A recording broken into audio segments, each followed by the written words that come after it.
Like, I think it's just. It was 5. Wow. So you guys can heal 4 points of damage. You've been here for 2 days. I think it's 2 points per day for Pulp characters. Isn't that correct? Yep. And you heal also, Alicia, because you got your roll as medicine roll for you. I'm a quick healer, so I healed 3.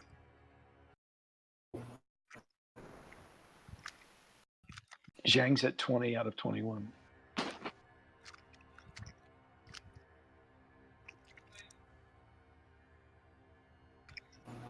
So while you guys are here, just for clarification, who was actually helping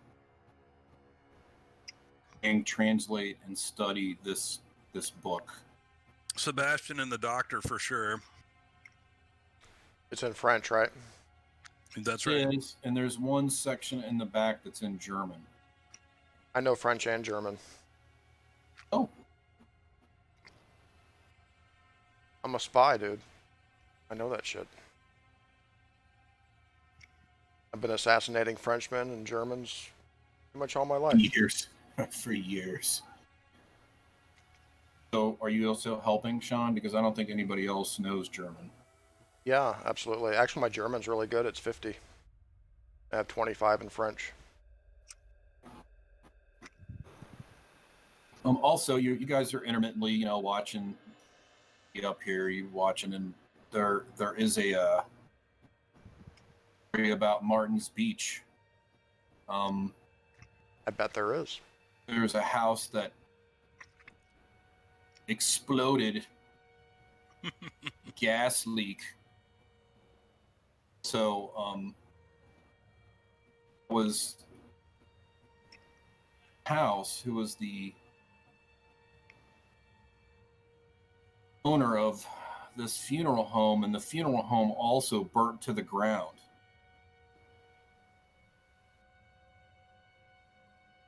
Oh, you guys burned it to the ground, huh? No. Was that intentional?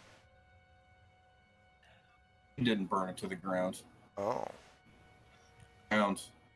Somebody else did. Highway State Patrol are doing an investigation. They haven't really found any bodies or anything, but they're still searching through the debris of both locations. Interesting. Yeah. All right, so you guys do a pretty thorough translation. It takes about 3 days, okay? So any of the people in translating, you need to roll 1d4.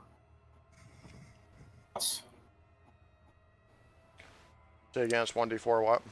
1d4 for sanity loss. Oh, okay. I'll give you guys the description of what you found out. All right. Take that, sanity. Oh, Of course. I took 4.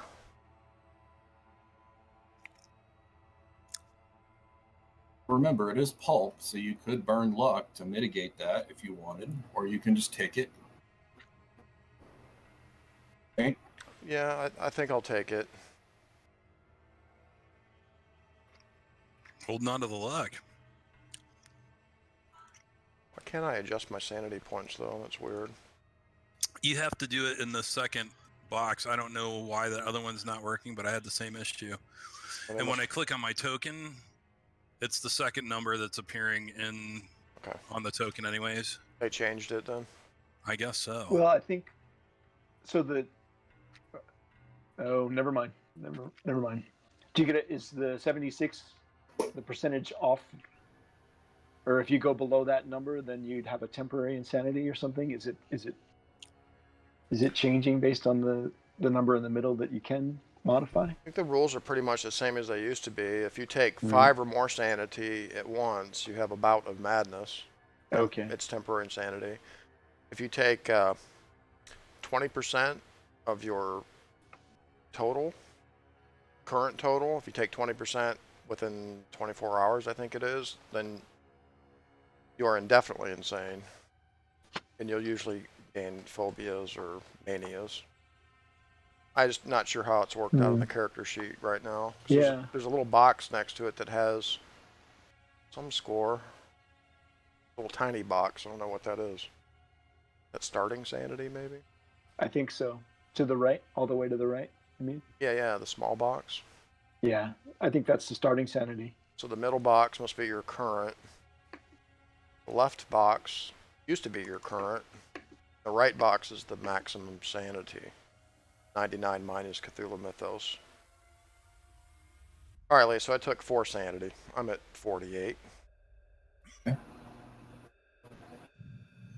That doesn't seem right, though. Hold on. I had starting 65. Who wants to roll for the doctor?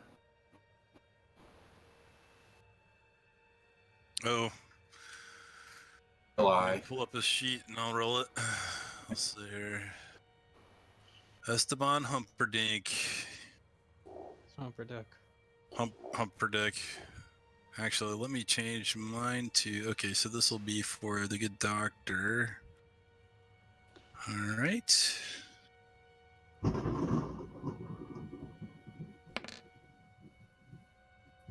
takes 3.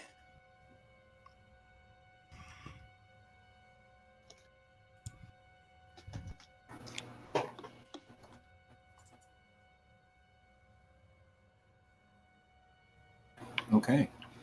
And I think that's everybody who's studying it, right? And reading it. Yep.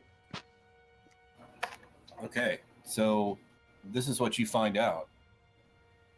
This is a book of black magic and necromancy written by Francois Belfort in 1702. Paris, possibly in 1703, and later denounced by the church for its lurid and abhorrent depictions of necromancy, necrophilia, as practiced by a secret aristocratic libertine cabal of ghouls. 12 copies remain in existence, as far as the original types.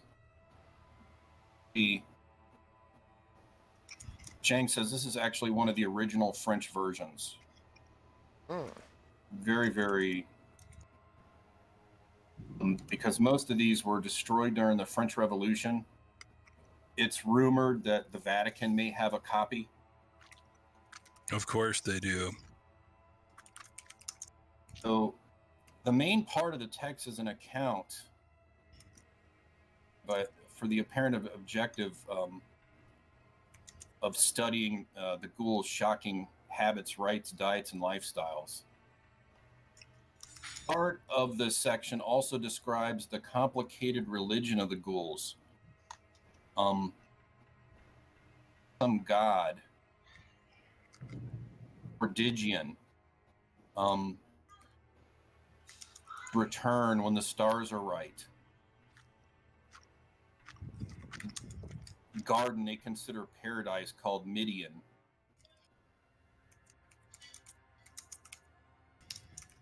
The second part is more autobiographical, and it's even more grotesque about the gleeful participation in the activities of the ghoul cult. Lovely. Yeah. I'm assuming it has nothing to do with macaroni necklaces. No. It talks about vampirism, cannibalism, lurid illustrations about his first experiences of flesh eating. He attempts to transcribe and translate their bizarre language, and so there's some sections on that. And as you're looking at that, it definitely appears very similar to the inscriptions that you saw on the bones.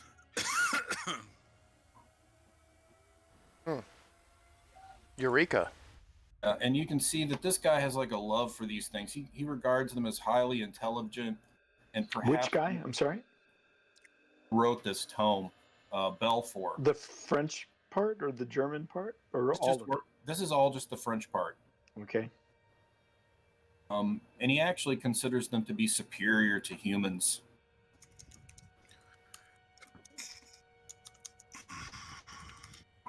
Are you making notes of this, Kyle? I'm trying to, yeah. Are you recording this too? I am. Okay. Yeah, I'll go back and spruce these up after we play. And I can post some of this stuff in the text section so you guys can copy paste it later if you want. You can see that, you know, the book starts out as a description, and then it kind of degrades into this gleeful participation into all these horrible, unspeakable and within the body of the French part of the book, which is the majority, there's a variety of spells. Actually, you know, understand these spells and you'd actually have to read this whole book in detail at a time. For each spell to see if you could actually understand it. Okay. Here's Voodoo, the, man, voodoo. Here are the spells that are listed. Binding. Binding, that sounds important. Call. What's that? Call. Dismiss. Neogtha.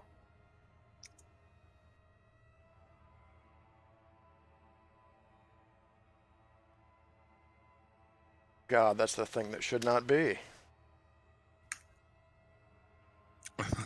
I'm not mistaken. It is, yeah.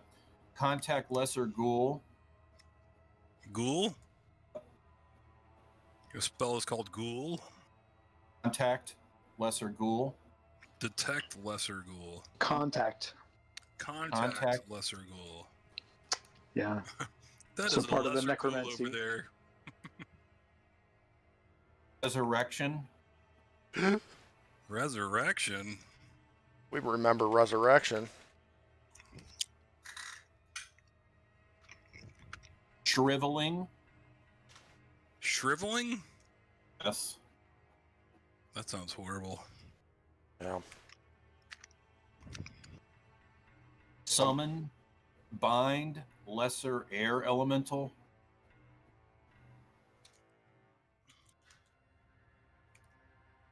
Okay. Summon. Bind. Children of the earth. This thing is chock full of spells. That the enemy is ready to use on us. Yes. All. Father. And I'm going to spell this for you. It's M-O-R. M-O-R. E. M-O-R what? O-R-D. D, yep. I-G.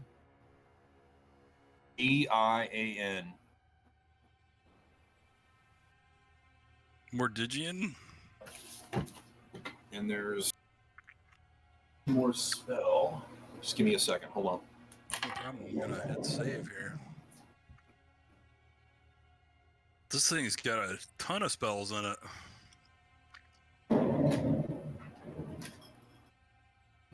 There's all kinds of ways we can lose our sanity reading this book.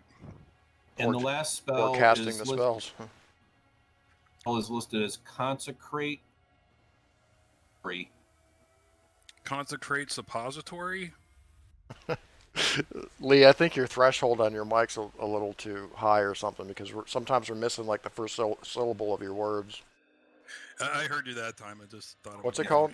Consecrate what? Concentrate repository. Repository. I don't like the sound of that. I don't know what it means exactly. Well, if you, I mean, again, you really can't learn it, but it looks like that possibly with these rites, with these bones, with some sort of dark charnel god.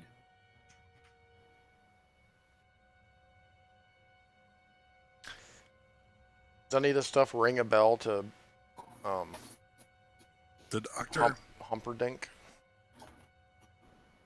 I'm hearing like some kind of occult stuff with these names. I wonder if we could research it too. I'm sure. And of course, you've got the actual book, so you can continue to down and study this thing now. You kind of know what's in it. You know the spells. You have the general idea, but to really get into the knowledge. So to read it, you need to know the language, right? Oh, you need French, and then you need German. I haven't talked about the German part of the book yet, but okay. you just have to have time. Figure, there probably would be more mental impact. If you spent the weeks, 20 weeks, 22 weeks, whatever it would be to read this thing fully and fully comprehend it so you could actually try to learn the spells. Also, other information in here. There's one big Bowser. Yeah, I just made a token for him. Awesome.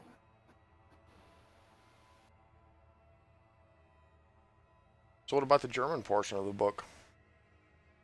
All right, so as you translate that, this is a section specifically that was transcribed by Brunner. Talks about when he fled Germany and went to Argentina, started trying to contact creatures in some of the ancient cemeteries. He was around when he was in Argentina, and he made contact with them. Really figured out that basically, to transform into one of these would mean that you were immortal. You don't die. Okay. And that's very exciting to him because he's wanting to create a new Fourth Reich. Oh, An immortal. The plot thickens. Yeah, with immortal soldiers, organization that can be built over centuries, in the shadows. Talks about the possibility of actually transforming to something even more powerful than that form. There could be a way to transform yet into maybe more like a vampire, a stronger undead creature. That's kind of the goal after transformation into this ghoul state. Actually elevate even farther into a stronger undead entity.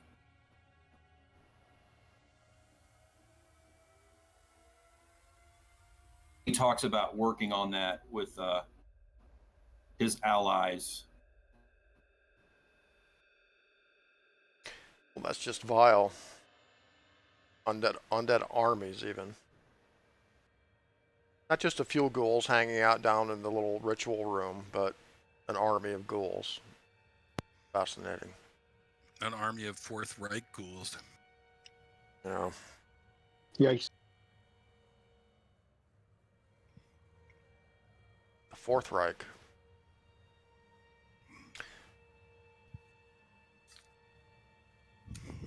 Alright, so that's kind of shocking.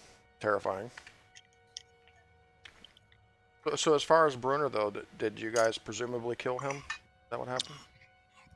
Yes. We cut off his head, and then Sebastian poured acid, melted the head. We took his hands, too. Yeah, I heard you mutilated him. Yeah, but I think the important thing was Chang. It was one of the Chang's first questions to us, like, "What did you do with the body?" He was real happy we melted the head.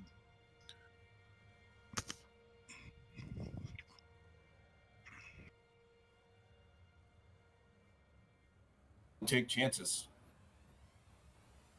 And what was his body? It was like it was like gray, kind of like bluish gray. Had like black ichor pouring out of it. Can you refresh my memory? Yeah, Yeah, he wasn't fully human, I'm sure. No, no longer. I mean, his skin had the appearance of the ghoul skin, but it was different. Rubbery, unnatural, bluish tint. His blood was like black and yellow. Yeah, he was like impossibly fast too.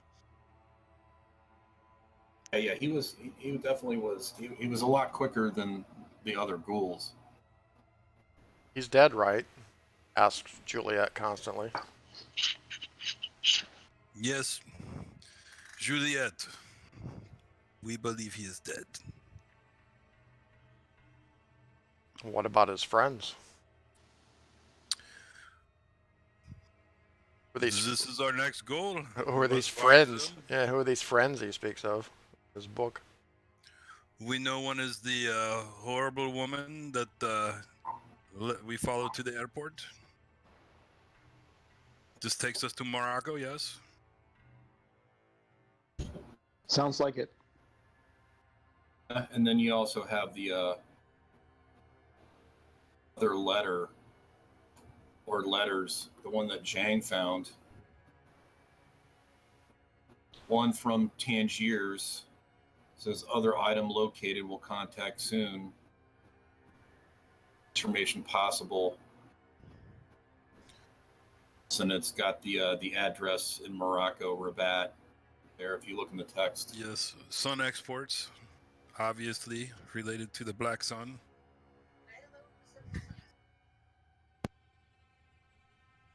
So where's Mr. Tor on all of this? Have we contacted him? Chang says that he's been notified. He's aware. I suggest probably the best thing to do is study this tome. If you guys have any other investigation,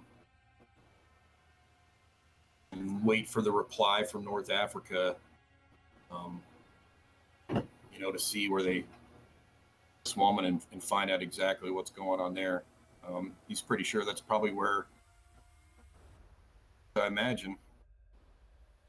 Yeah, we should take a break, regroup, refresh, prepare to go terminate Bruner's friends with extreme prejudice. And after Juliet says that, I offer a cigarette. Can the characters that are not studying the book do something else? Absolutely. Yeah, they've been studying it for about 3 days straight. So if you want to be doing something during those 3 days, you can definitely. So Zhang is intensely interested in learning how to use this Walter PPK that he found. Okay. Well, Chang has there's a little you want to practice with it. Do you have Do you have a handgun skill? He's got a little spot down there in the armory that you can actually shoot pistols. You can shoot baskets of laundry off Chinese workers. Might be excessive, but okay. I'm just kidding. We ask for some sort of payment for that, but you never know. Sebastian, that's not funny. It is funny. Yeah, so his firearms, it's just the basic 20%. This is where shooting the baskets off somebody's head would really pay off. You can add 5. You can add that 5 and into his act. Yeah, you can add 5 points to that, Harry. You pretty much kind of figured out how to load the pistol and how it shoots. Let him check. Let him check it too.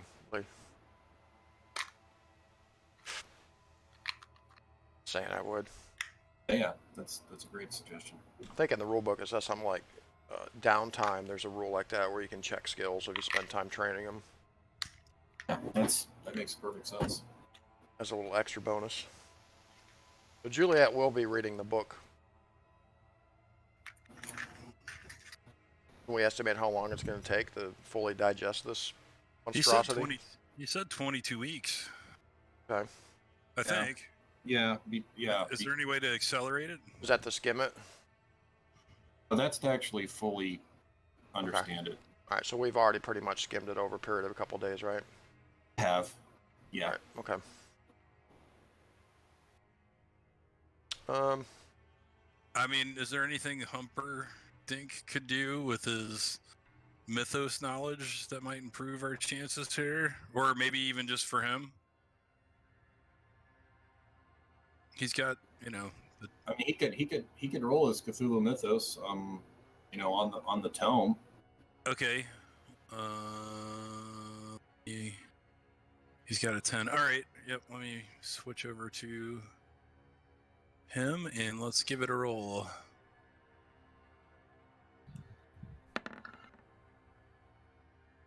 Oh, 13. Can I spend 3 luck? He won't be able to check the skill, but That's fine. We're so close. Yeah, definitely. Yeah, certainly do it. That's a...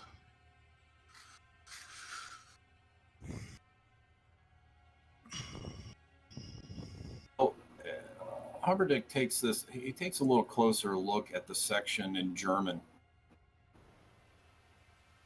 And as he's looking at it, he discovers that there is some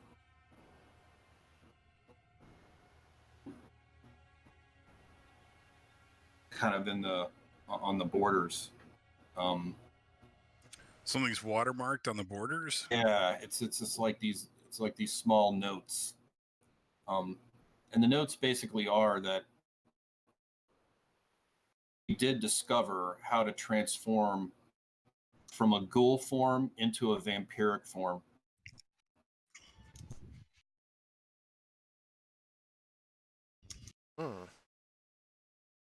And that's through using some spells and dark rites dealing with mother.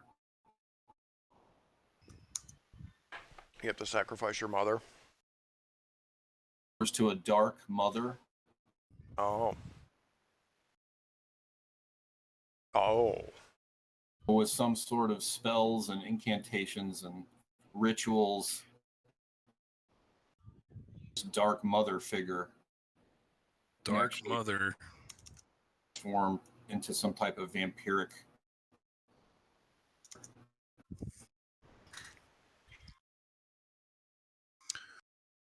This sounds truly horrible.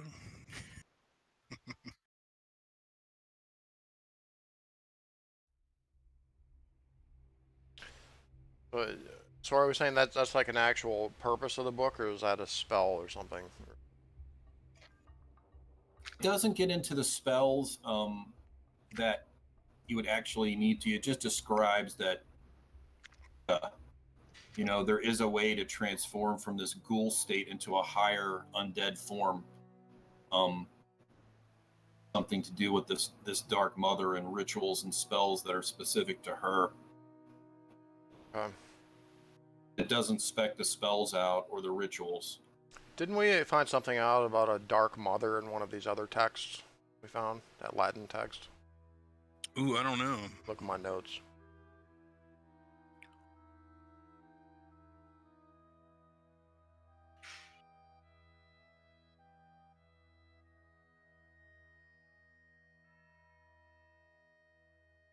Yeah, I don't think I have good notes on that. Sebastian's been slacking. You guys have done a good job keeping track of everything. I think I take better notes when less people are here. Yeah, I'm trying to remember, because we had that Latin manuscript that I found at the funeral home translated by one of Chang's men. That's what I'm looking for, but I can't see it. Can you refresh our memory on that, Lee? Yeah, there was some mentions of the Dark Mother in that text. It was the Black Goat of the Woods. It actually said that, didn't it? There you go. Yep. Yeah. The Black Goat of the Woods. Kind of think about that sculpture you saw. Yeah. The case with the goat hooves and the tentacles. All right, so these people are basically devil worshippers. We need to deal with them. So who is reading the book with me, Sebastian? But of course, I'm sure Humperdick is. Yeah, I Well, can imagine the Humperdinck's- doctor wouldn't be. Well, I don't think he doesn't know Humperdinck's, French though. well, he has to wait for us to translate it for him. Well, yeah, that's. I mean, he can. As you guys translate, he can study it with you, basically. Okay. If you're nice enough to do that. Oh yeah. Then we'll have an English version of Voltus Schoolis. Exactly. 22 weeks. It's a long time to stay alive.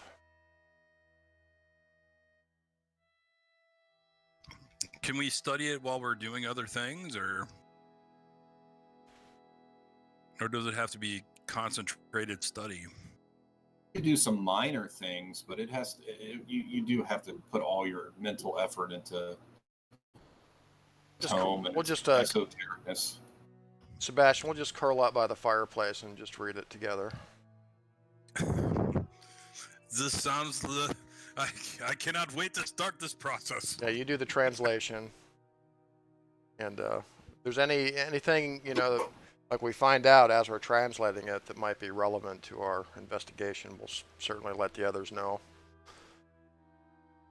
We'll take a particular keen interest in these so-called spells.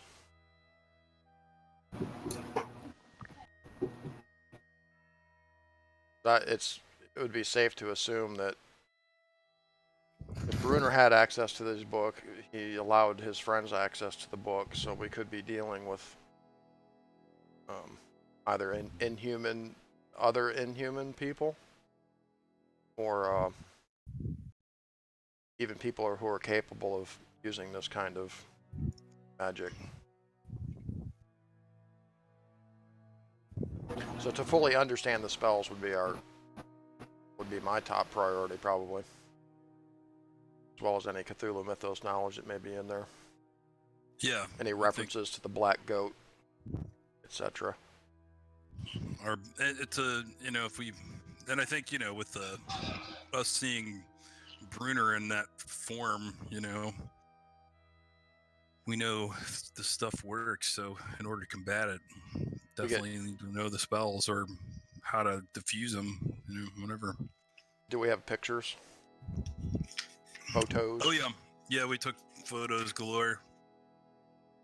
Guard that shit. It's time to set up the Cthulhu safe. Well, You know what I'm saying? Like a safe. is it worth trying to translate that stuff now? I'm just worried that if we spend too much Send it off time to a doctor. here, yeah, we might lose our chance to thwart these people Right. in Rabat. Yeah, we just want to spend a few days.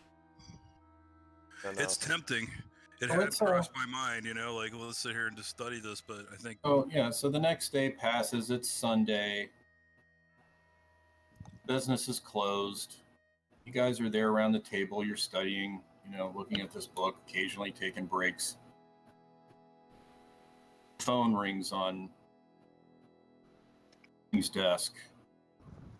So Sebastian, are you going to get that? Oh. Chang's getting it. Chang's gonna answer his own phone. Chang goes over. He picks up the phone.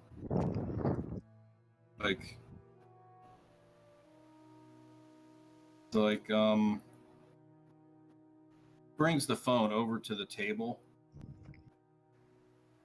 and he's like, Okay. This guy's calling. He says he wants to talk to us. This guy? Who is it? Yeah, I don't know. Ask him who it is. Tell him Chang. we're not here. Tell him we're not. He puts Juliet the phone raises her eyebrow at Chang.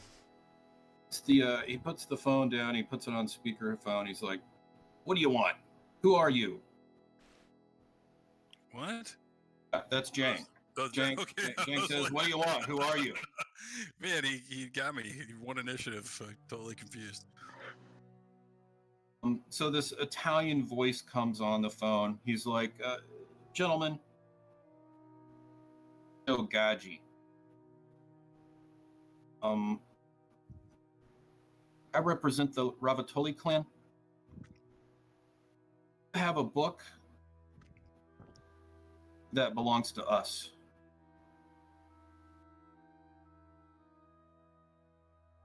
I'm sorry, Mr. You said your name is Mr. Ravioli? Nino Gaji. Oh, Mr. Nino Gaji. Gaji. Uh, Okay, Nino Ravala- Gaji. Ravalati clan. Ravalati clan. Okay. I have a book that's ours. Oh, We have a book that's yours? That's correct. what exactly Oh, are you talking about, Mr. Gaji? What book or what book? The book that you recovered at Martin's Beach. One that you're trying to return to Mr. Tor.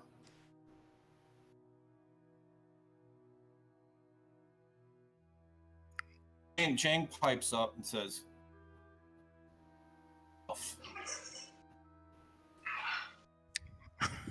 I'm sorry, you have to say that all again. I heard. Oh, Jang pipe Yeah.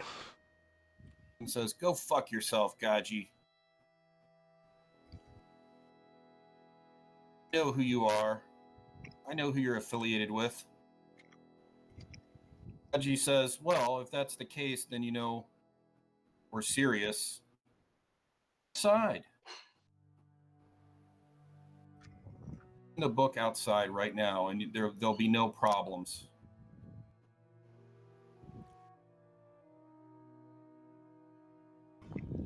So they said they're right outside.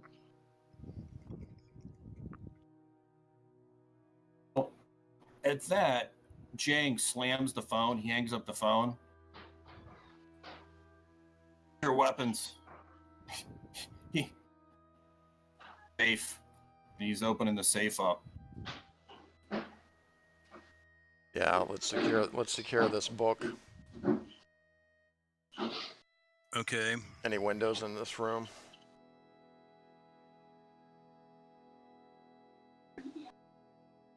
There's a small window right here. It's currently covered with a curtain. All right. I pull out my MAC-10, chamber around, and go walking out over towards the window. Dr. Humperdick pulls out his Uzi. And Sebastian will pull out his... we're in the middle of a city here, though, right? Are?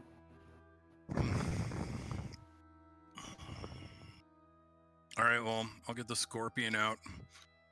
The suppressor silencer on it.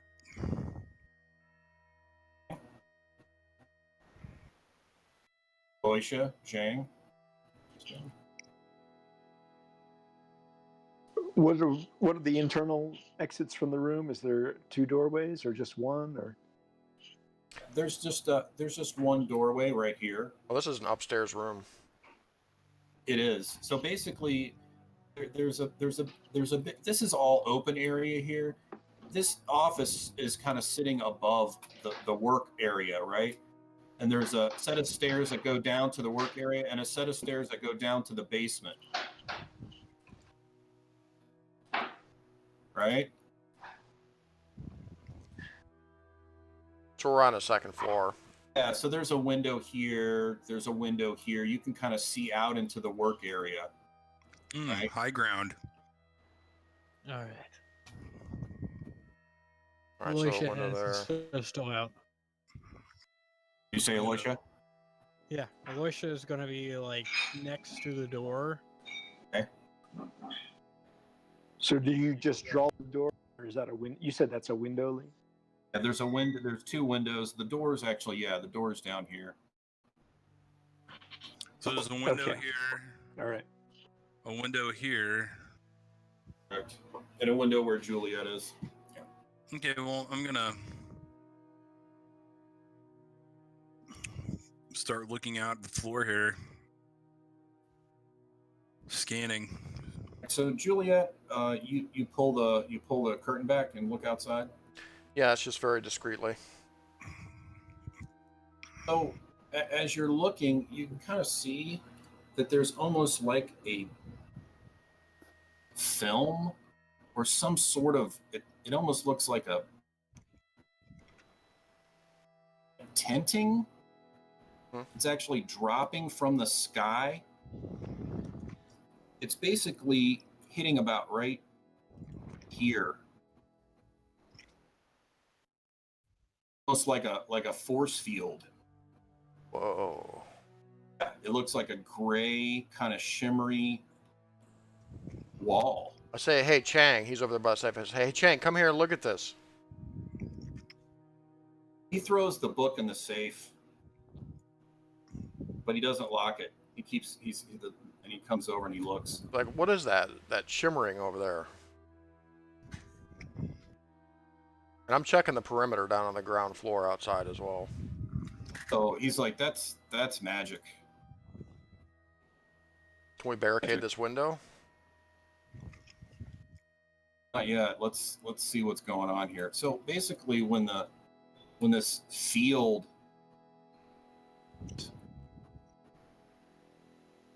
see two large sedans, like two Lincoln Mark V's, pull through and park in front.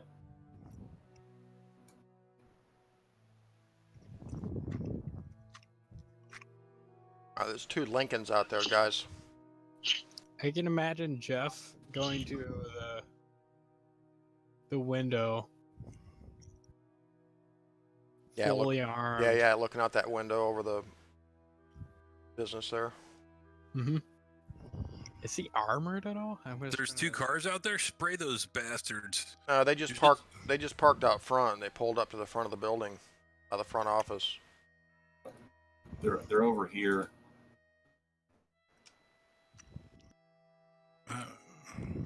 Jeff has 2 Ingram Mac-10s. Is that right? But, yeah, he does, but he can only use... Oh, shit, dude. He has a Browning high power. That's what he needs right there.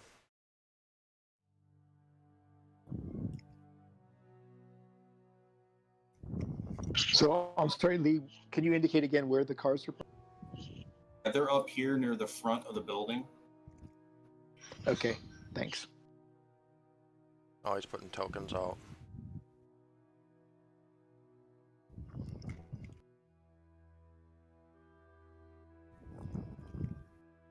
Feeling a little hemmed in here. This could be our Alamo boys.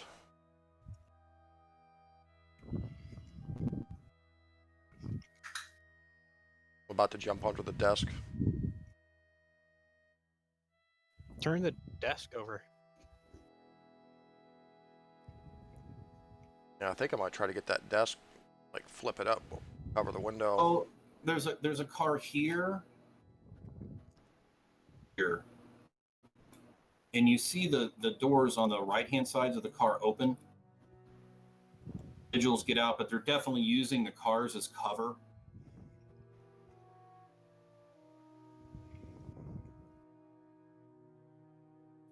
I guess it's Chang and Juliet are the only ones really looking outside right now, correct? Yeah, just through the curtains, peeking through. Right. You see one of the individuals that is kind of crouched behind the second Lincoln, pushing through the front window here. Okay. They're coming through the front. All right, I'm gonna go over here with Jeff. Yeah, get a rifle on that window there. I can imagine Jeff like having. Did he have like a Browning? They bust through the window, man. They throw something through the window. Okay, I'm gonna switch to something more heavy duty. I'm switching to the Zastava. Get it set up on that window. Yeah, Well, and Jeff does have a Browning. It's an assault rifle. All right. I think he's gonna use that. Yeah, and Alicia is gonna Humperdinck's gonna be over here. put away his pistol, Kind So of Lee- out his AK. Lee, Yes. where it says open first floor areas, Yeah. right across from the window, where it's directly to the north of that, is that blocking his line of sight beyond that? Okay, so basically, this is actually these are actually walls that go to the top, Yeah, that's what I thought. right? But this area is open. This area is open, right? And then south of that, there's one to go off the top again, Right. and then another open Exactly. view to the floor. So you're not looking, you don't have a far field of view there No. in that window. Yeah, you don't. About that time, there's a large explosion.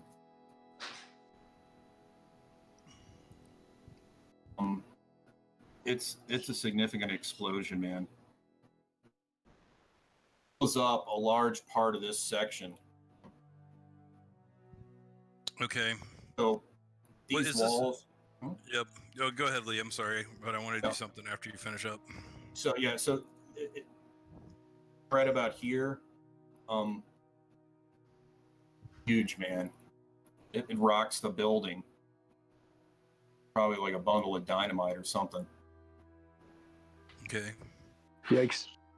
I'm gonna smash out the glass in this window if it didn't blow out already.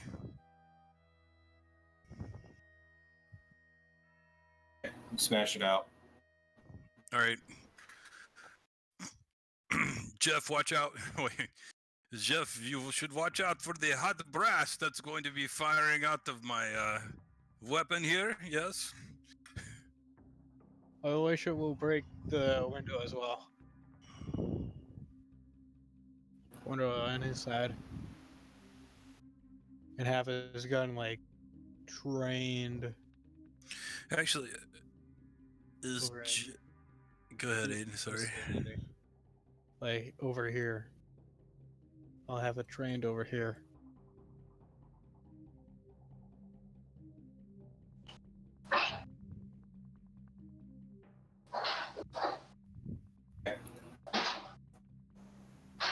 Right. Again, you see something tossed out that lands right about here. Oh wait, are these guys? Do we see these guys in the building here? You can hear them coming in. You really can't see them. Yeah, they're not in our line of sight. Yeah, they're not in your line. Okay. So I guess I should be covering that up, but I know that they threw some explode. You can hear them basically forcing their way in there. Can't quite see them yet. Can we see over these items here? No. That goes up to the ceiling. You can Okay, see, so you this can see through here. You can see through. You can see there. Okay, great. All right, Aloysia, Mm-hmm. it's time for some crossfire magic, eh? Yes. It's going to be beautiful. Oh, basically.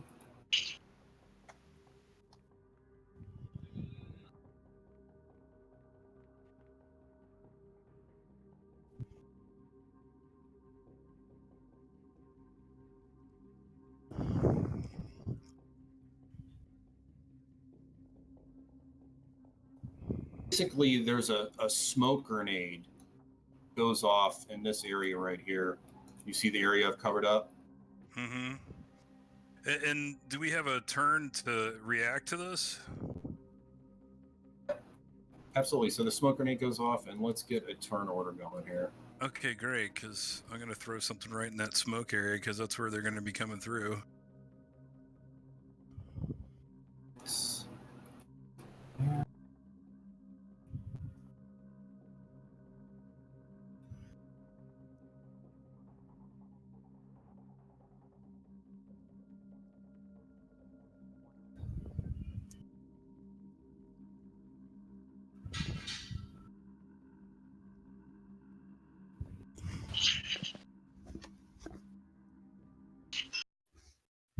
How good is Sebastian at How good is what? How good is Sebastian at throwing? Fantastic. He has a 60 throw.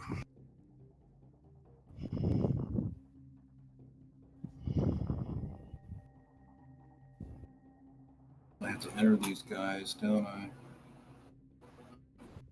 Yes, just give me a second, guys. I'm just getting the turn order set up.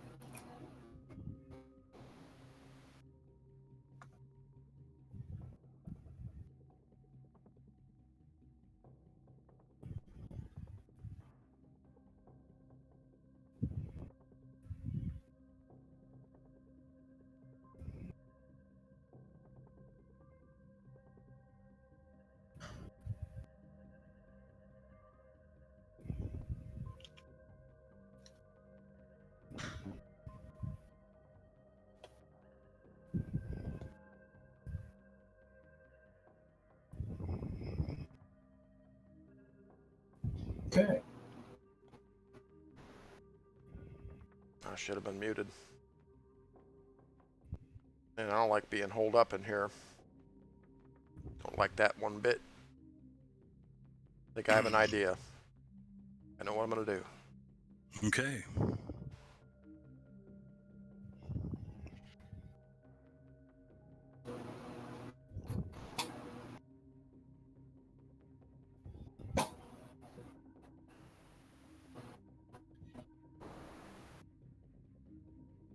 Right, so see the smoke grenade go off, and it's your turn order, guys. So you can do whatever you want, starting with Sebastian. All right, Sebastian is going to toss a tear gas grenade right in here, right into here.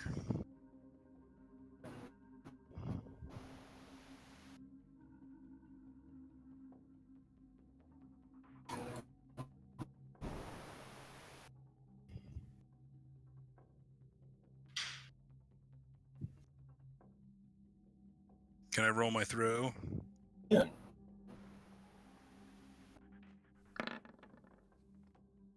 I'll burn the 8 luck.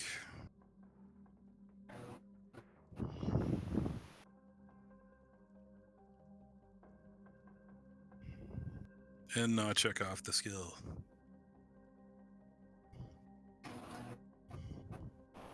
Very good. All right, Chang.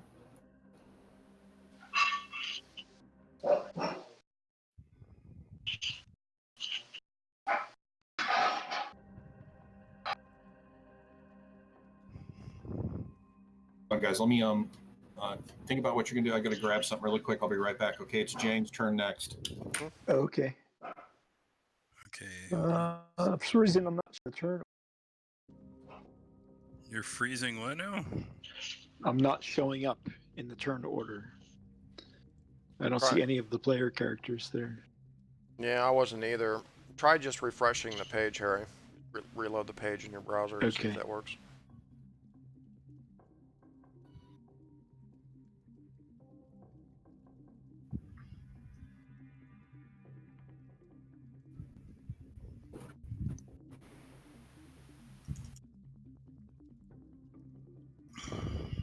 Chang.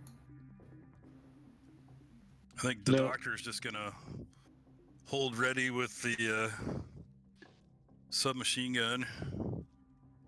Your connection to the server, anything you do right now.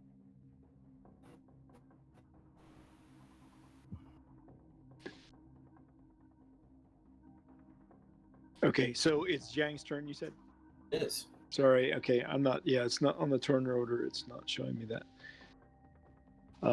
It's only showing the NPCs. Yeah, it might be permissions. I'll look at it. Yeah, that's what I would guess. So,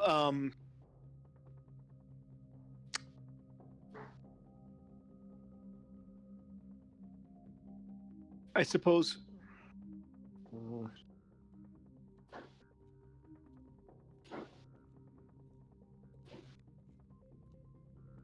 he'll go and move behind the couch and prepare to. I don't know. Is it good if do we want to barricade the door? My internet failed out there for a minute, so I've missed anything that's happened. You threw your tear gas grenade, and now Chang is. Can he? I guess he'll try and push the couch in the way. Although if Zhang is moving, or Chang. what's Chang, this Chang guy's is, name? Chang. Chang, right?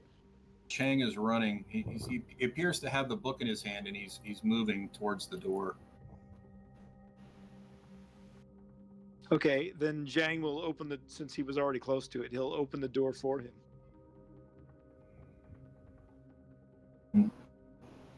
Chang yells out And says, "Where are we going?" Yeah, if Chang says we should keep this door open. We don't want to get boxed in here. Bad. We need to go down to the basement. Okay, we should head to the basement. If things get bad, he's like, let's keep this door open. Okay. You know, and let's, you know, if we need to flee, he's like, I have an escape. Need to get to the basement if things get ugly. Don't leave the book. He's got it in his hand. Okay. So you're with him. I guess so. If Zhang can move to the side, I suppose we're staying in this room. Yeah. So he'll move to the side of the door. I'm supposing that the door is where this white human figure is. So he'll stand right to the side of it. So does Chang, and you see him. He's got the tome in one hand, and in his other hand, he's got this large stainless steel revolver. Big revolver. Scary big. Okay. All right, Aloysia. Aloysia is basically a holding point at this window, and if any one of these guys appears, he's gonna fire. Okay, so he's readied with his firearm right there. Mm-hmm.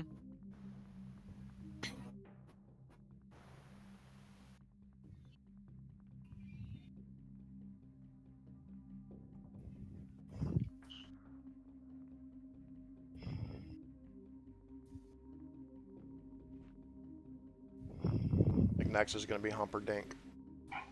Yeah,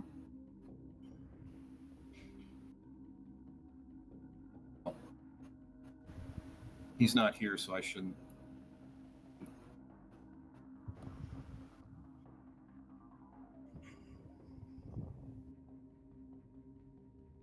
I mean, I think he's just going to stand at the ready with his Uzi. That's what I had him doing.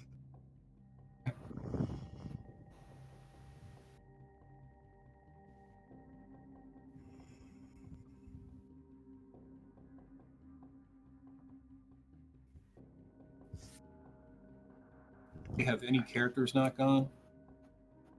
Yeah, I haven't gone. Yeah, what are you doing?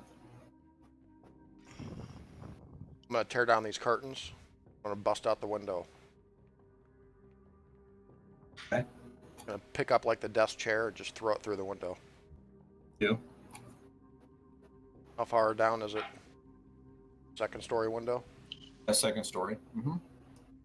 I'm just going to pull out a knife. I'm going to start shredding the curtains to make a rope.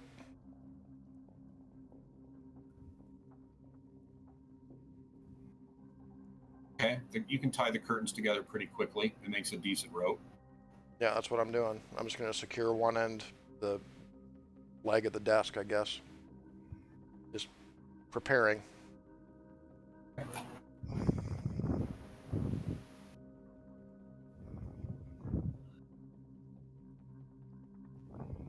Okay. Numbers correct.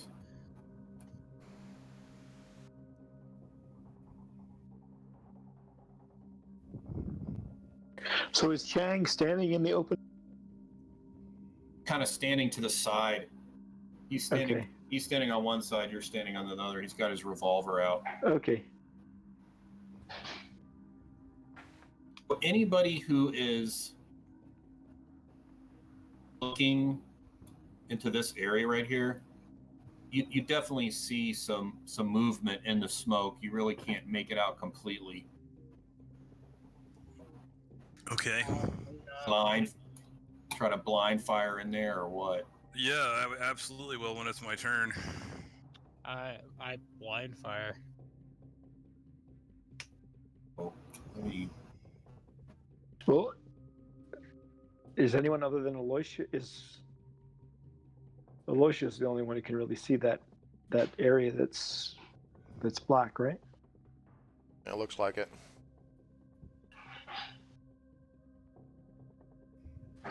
Maybe Dr. Humperdinck? Humperdinck probably could. Here, he's got some sight up to there, from that Who window. does? Sebastian? Yeah, you can, it's a pretty small, yeah, you can kind of see up into this area.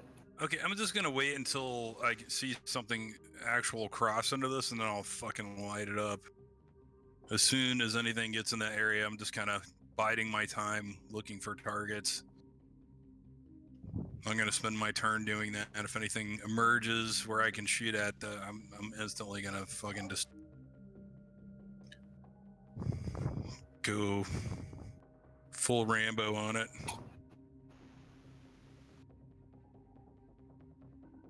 To turn order over. Full Rambo. Here we go. We just got ugly. So,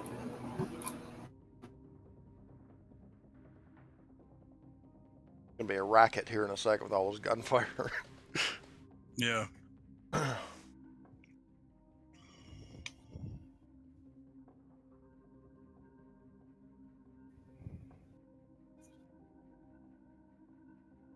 we have to roll our luck to see if we had dropped off our laundry just prior to?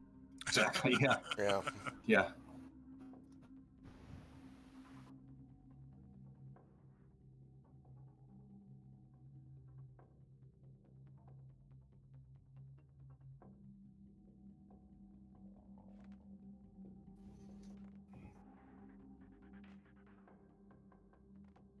Okay, so as the smoke clears,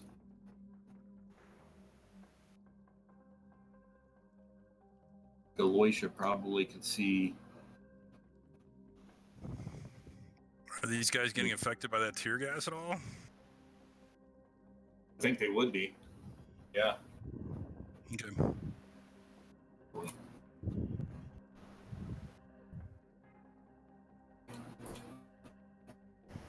Right, so Aloysia, it's your turn.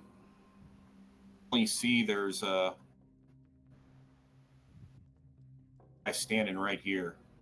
He's kind of crouched down, but you can see him.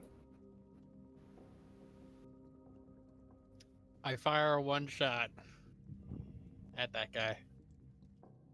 What are you using? My AK.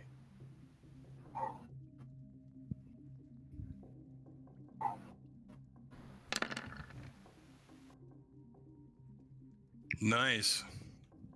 Blammo. Boom.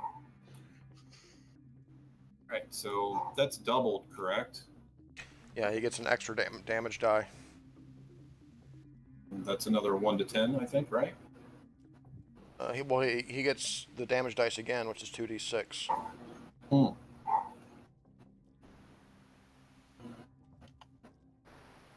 Oh, another 2d6.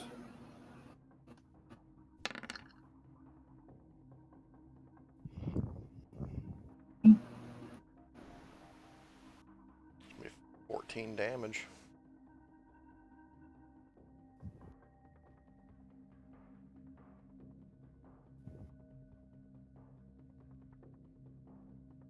Boom, headshot. You see this guy's body jerk and kind of fall.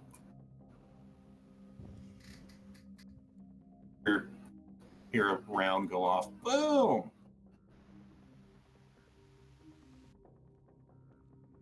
I imagine Aloysia standing there with his war face on. He has a grin.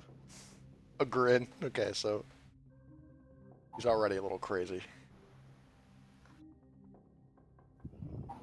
He's already. Due to the amount of vodka he has. Okay, so Humperdick. Yes. Can he fire? Will he fire? I think he will. Do you want me to roll for that?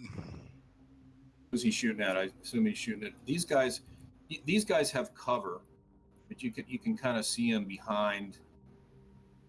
But they would definitely be. You get a penalty die because they're behind cover. He can shoot at this guy then?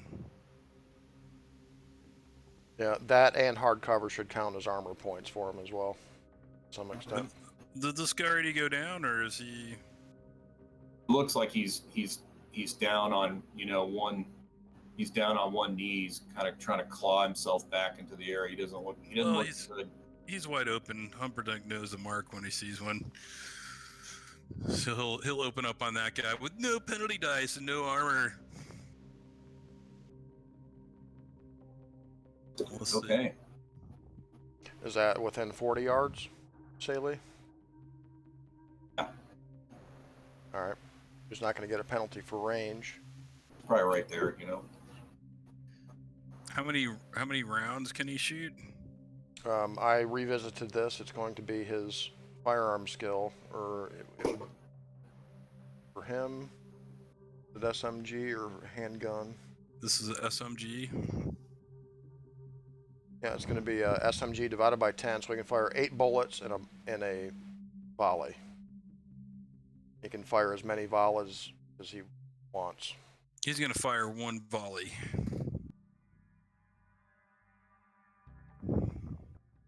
So I just have to roll one time for him? Is that right? Yep, and as far as I can tell, he's not going to get any penalty dice, right? Because he's in range. And yeah, he's in range, and yep.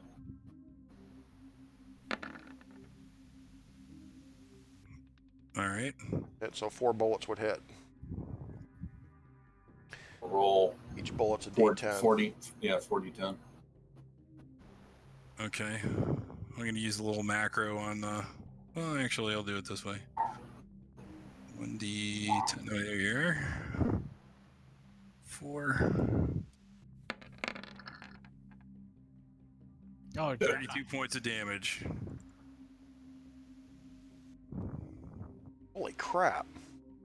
You see a couple of the rounds strike him in the back of the head. Not much left up there. It's pretty good for a porno star. He takes out his lucky piece of bologna from his pocket and caresses it. Oh, God. It's pretty funny. Get some. Does he actually have a piece of bologna? Yeah, he does. Now, we determined at the beginning when when he was first rolled up that he has this like smell of bologna about him. Very nice. That's what happens when you're not around when your character's getting generated. That's right. Awesome. Exactly. It's special. Lucky bologna, you never let me down. Special gifts. It's canon. Humperdinck canon. Humperdick Canner. All right, Jay. Like the pronunciation of his name. Who's up? Chang? Good Chang. Yep.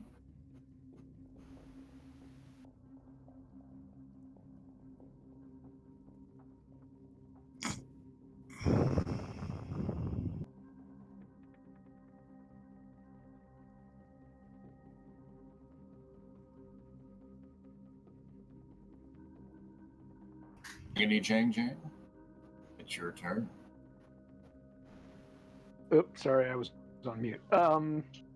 So he's just trying to make as little of himself a target through that window as possible, and so staying low, watching what Chang is doing, and I guess if he leaves the room, then he'll follow him. Otherwise, he's trying to stay out of the line of fire. So yeah, he's basically making himself small, good cover. All right, Sebastian. If I've got anybody to shoot at, I will, but I think I'm just sizing up the area, just waiting for something to appear. You can see this guy. He's got pretty good cover, but you can kind of see the top of his head and occasionally the side of his body. He's kind of over here. All right, I'll open up on him. You could take a shot. Yeah, I'm going to. Let's see here, Sebastian.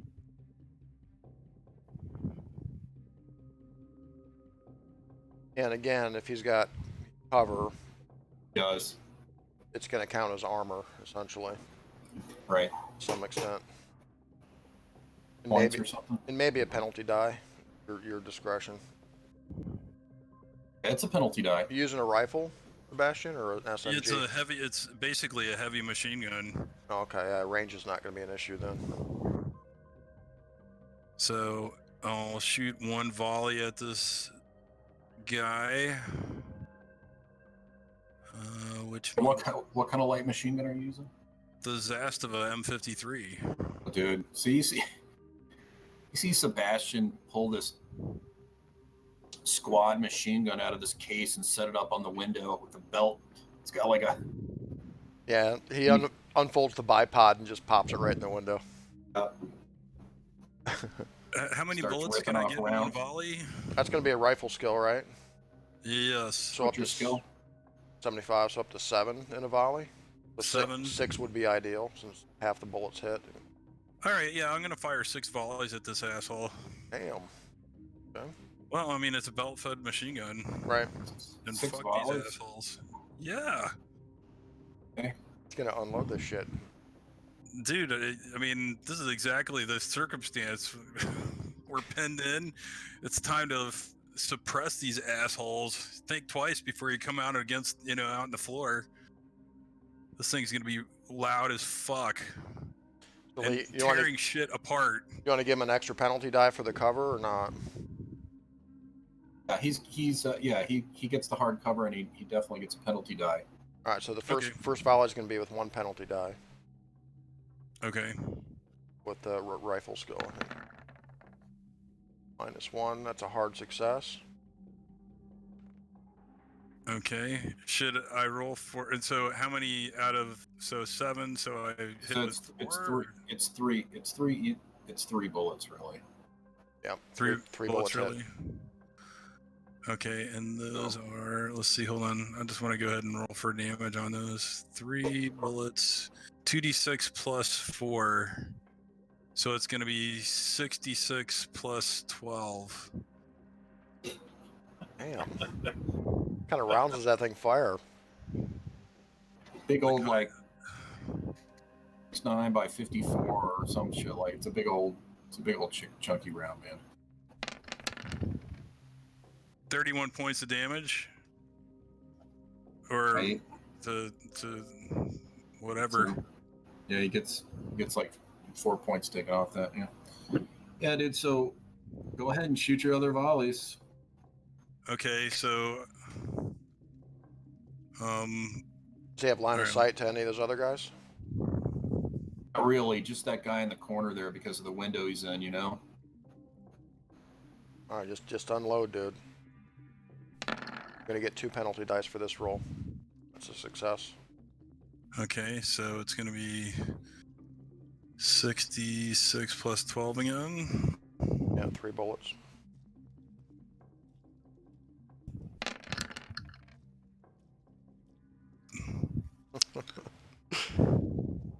Uh, 36 damage. Third volley is going to be 2 penalty dice and need a hard success. Fail. Nope. Okay. Fourth volley, 2 penalty dice and an extreme success for the rest of the volleys. Success. Or no, that's a regular success. You need extreme. Let's say extreme there. Yeah, Gets it? for -2. Okay. Yeah, in the -2 row. Should say extreme. It's kicking like a mule, presumably. That's fine. Keep their heads down. Yeah, it'll give them something to think about.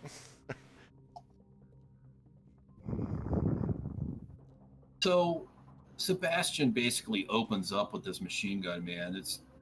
He sends a huge it shreds the front of this table. This guy's body is just like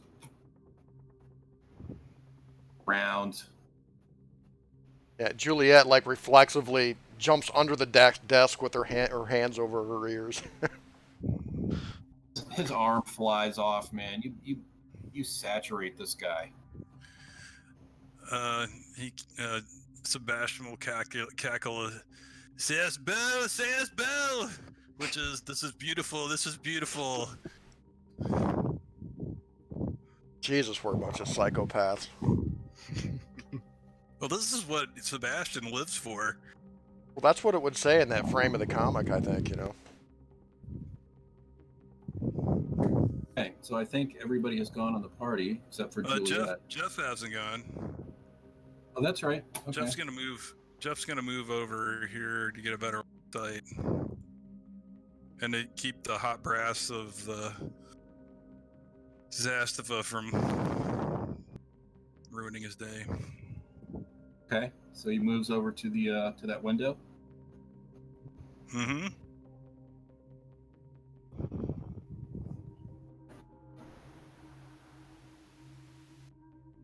All right, I think that's the party, correct? Juliet.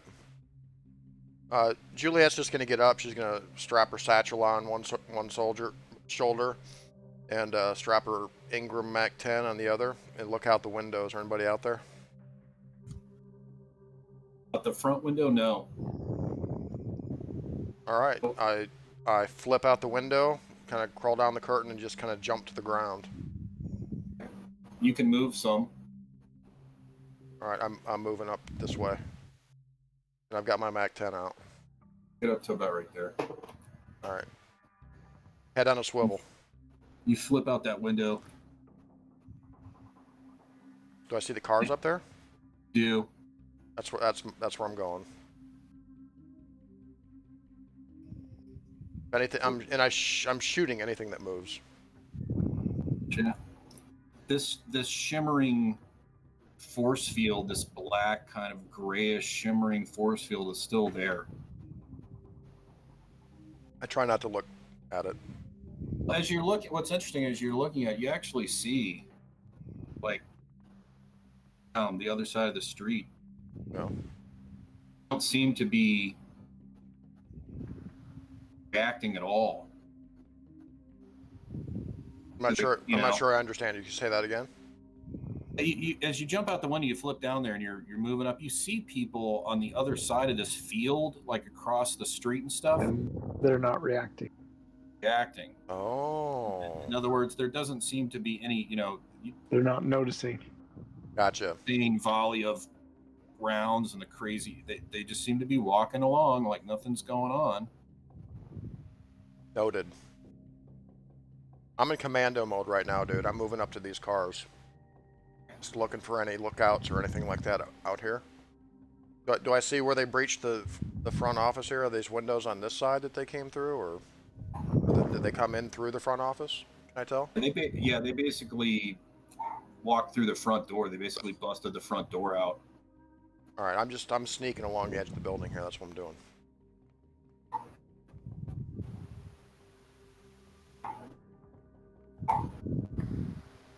All right. Should okay, be so I think top of it's the round.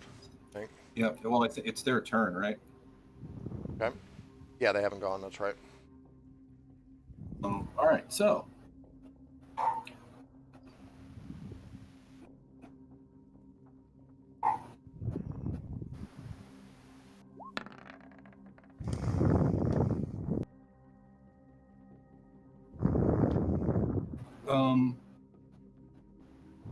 Let's see. 1, 2, 3, 4. Okay. So. Hey, Kyle, I think we're getting some breathing in your mic there. Oh, okay, sorry. You see at this back table right here pop up. He's got some sort of weapon in his hand.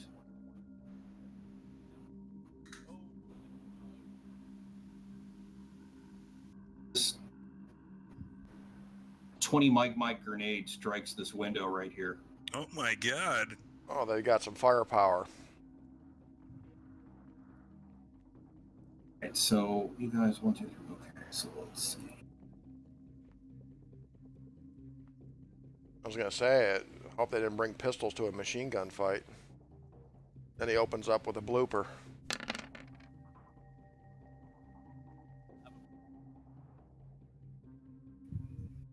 All right, so that's pretty decent cover there. I'll give you, let's see. All right, so everybody, let's see, so it'd be Jeff, Aloysia, are going to take 8 points. 8 points? 8. Oh. Okay. Remember, if they have body armor on, the regular soft style, it'll be what, 4? Isn't that what we decided on?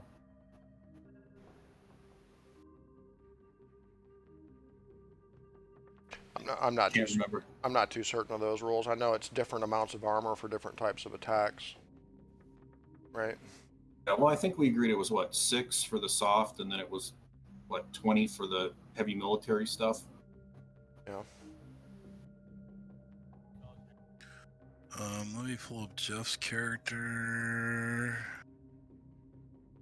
Let's see. Does he have body armor listed here? Yes, he does. Yeah, I think he's the body armor king.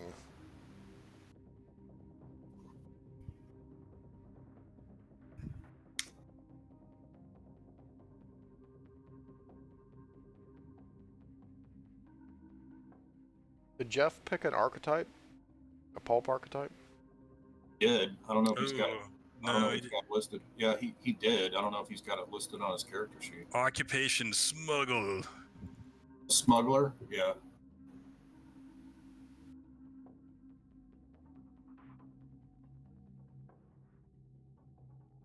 So that's why it's going to be 8 months. So everybody's going to take 4 if they have body armor. That's what's happening. Correct.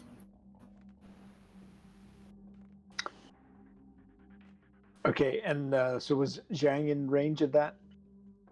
No. No, fortunately, the window and the other party members absorbed the shrapnel for you.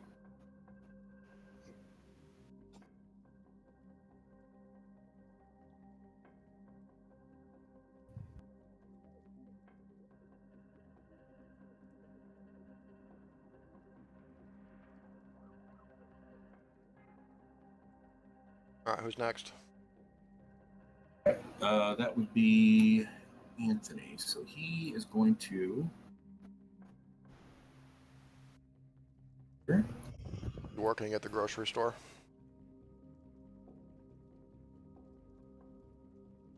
It's a Billy Joel song.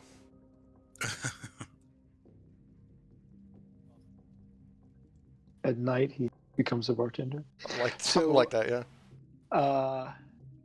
Sean, you said it's an indefinite insanity if you lose 20% at one point. I think within a certain period of time, like 24 hours, yeah. Yeah. So that first number is 20% less than whatever the current value is, or your starting value if the current's above. Yeah, I think I figured it out. I was looking at it earlier. Yeah, that first number is what's called threshold in the attribute table. So I think that's right. So in 24 hours, if you get down to 76, well, I don't think your current sanity is 99 though, Harry. You started at 95, which is equal to your power. How much sanity have you taken in the game?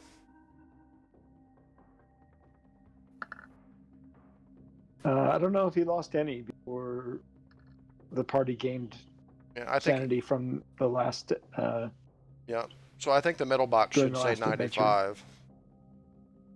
The middle box is your current. And I don't know. At the time, Lee said that we should keep or we could go above the max sanity with what we had gained.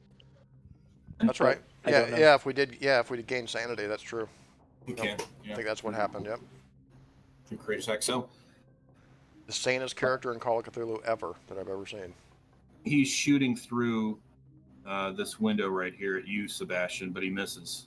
It's just a matter of time. Mhm. It is time. Okay. Okay. So I think we're back at the top of the. Let's make stuff up. Okay. So I think everybody in the party went, correct? Yes. All right. So, and they've all gone. So now we're back at the top of the list. So it's Put the baloney away, Humperdick.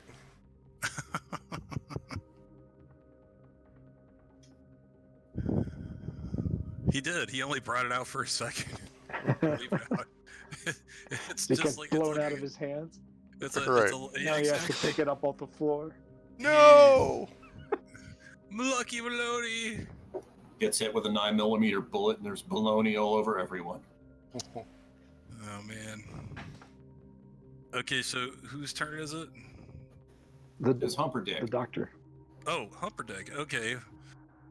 So he's actually gonna retreat a little here. I didn't realize his hit points are a little low. So he's gonna go over here and kind of get ready to defend. Aloysia? Aloysia will beg. Will go back and like motion to Chang to take up his position.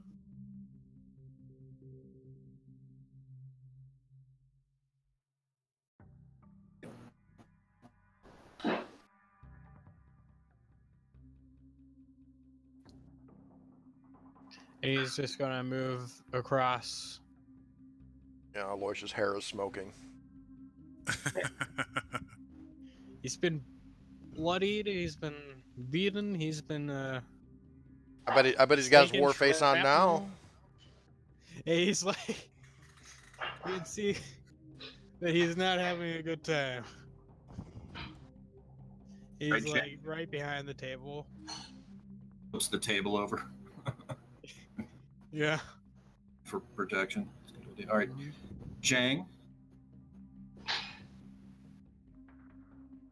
I think he's going to stay right next to Chang.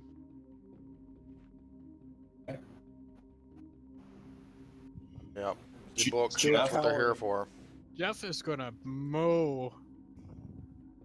He's gonna take a shot at that guy right here. Awesome. Okay. He can. There is a penalty die because of the clothing racks on the cover, but he can shoot. He's gonna use his Browning. Yep. Let's see. Like you can fire. Now the Browning high power is actually a pistol. Oh. Yeah, that's basically a 9mm pistol. It's a damn nice one. Okay. You're right. Have him use the Mac 10 then. He uses his Mac. When I saw FN, I was thinking of the NATO rifles. It is, yeah. The Give them FN a- stuff is usually rifles. 2 Is he, volleys. is he ambidextrous or something? No, he's a smuggler, so he has 2 of everything. Just two is got- one is none.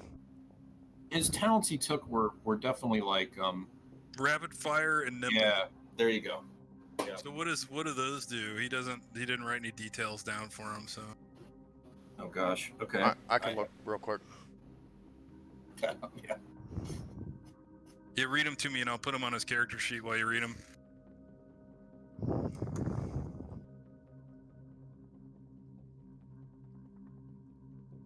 Let's see, rapid fire.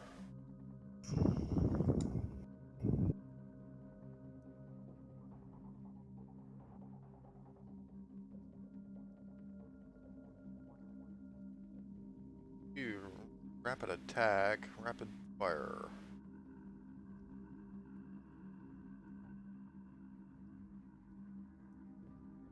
Nimble does not lose next action when diving for cover versus firearms. That's Right, nimble. Chang has that. Does not lose action when diving for cover. Yep, versus firearms. Rapid fire. See rapid fire. Wait a You minute. just Oh, made it wait. up? No, I know what it is. I'm looking at Western talents. Oh, okay.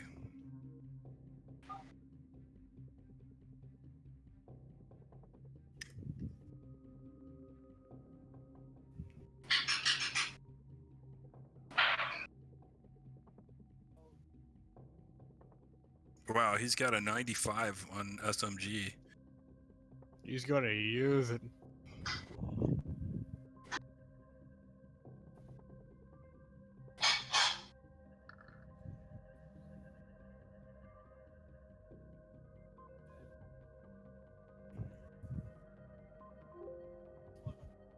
But then we're still trying to figure out what rapid fire is. But that you hit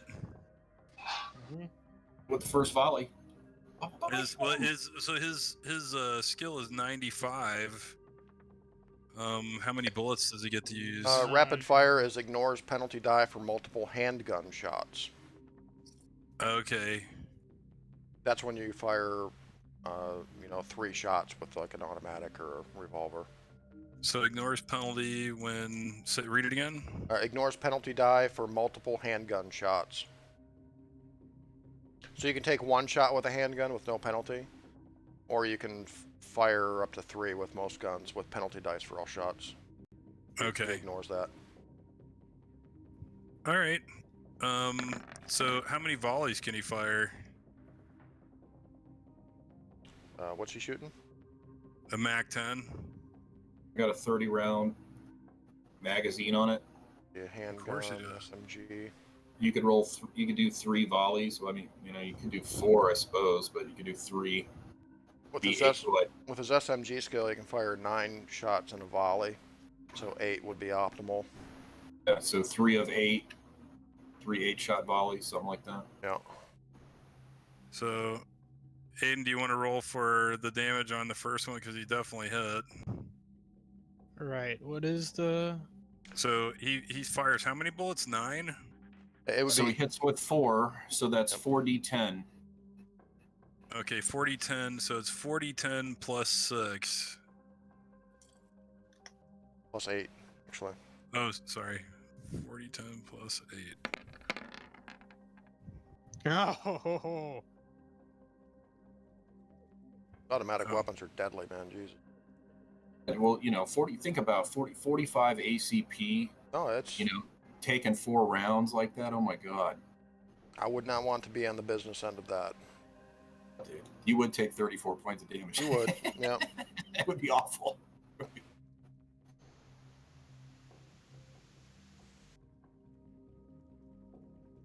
These things are deadly close range. Is the cycle rate on those like a minute or something like that? Go ahead and roll. Go ahead and roll for 2 more volleys, or I guess. Gets a penalty die on this, so he still hit. Yeah. Well, that was the first He's got to roll. volley. Oh. Roll for 2 more. Yeah, he's got to roll. Alright, he's got a penalty die on this one. Right. Or 2 penalty dice, actually. Didn't he get a penalty die for cover? Roll the gray one, Aiden. Oh, Still gets a hard success. he hits again. So another 40. What was it? 4d6. 8. Bleh. I thought it was 8. I've got his character sheet. 40, 10 plus 8. Yep.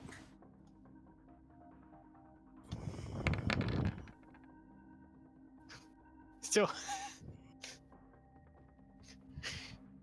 I love this already. That's 22. This is 2 penalty dice with a hard success. Miss. Misses. But still, he murders this guy. What's up?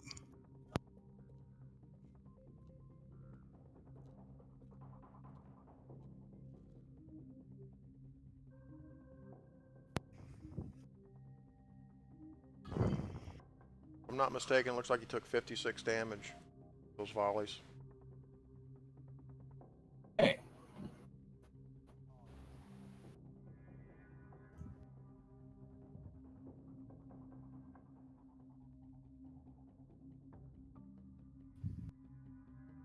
All right. So again, the automatic gunfire, you hear it cracking through the air. Corner, you see his body fall down. Yeah, I think Blood spills out on the floor. yeah, I think most of these are silenced too, so it's like a scene in a James Bond movie. Yep. Sebastian? All right, man. I'm gonna open up with 3 volleys with the Zastava.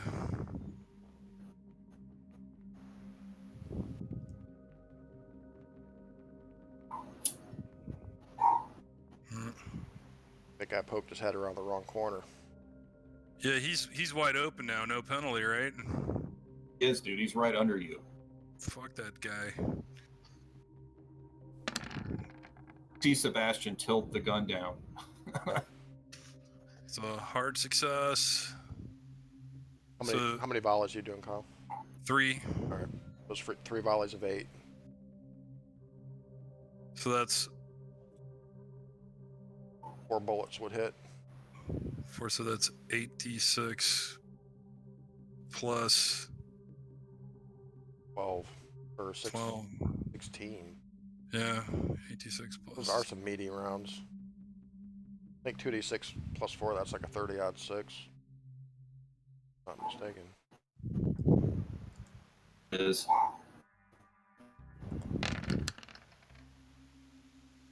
He takes 53 from the first volley. Oh God.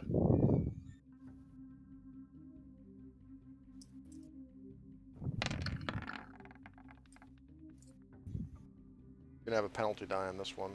Roll again and take the worst. Take the worst result. Success. So it's. What was it again? It's 4 bullets. It's 8d6 8d6 plus 16. plus 16. Yep.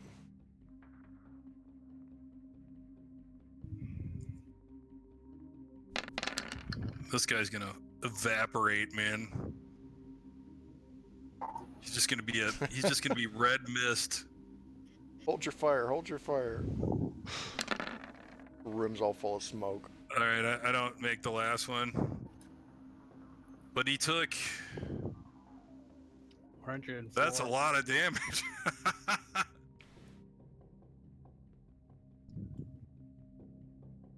He took 104 points of damage.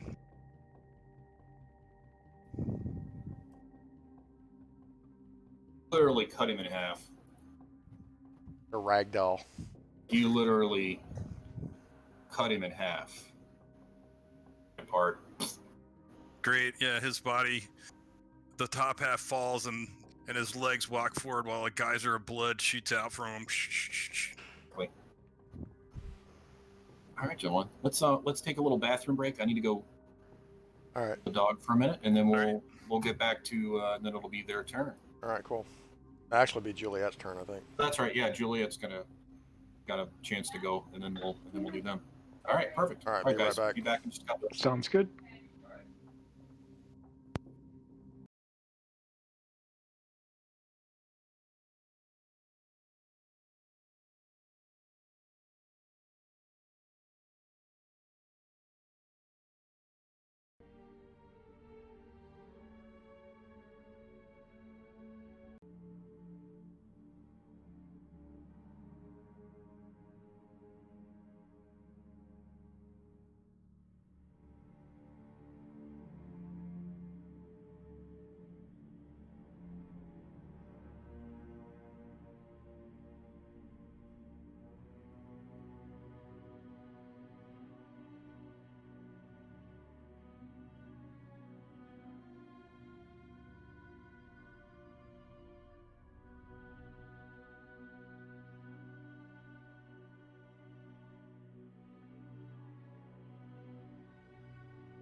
I'm here.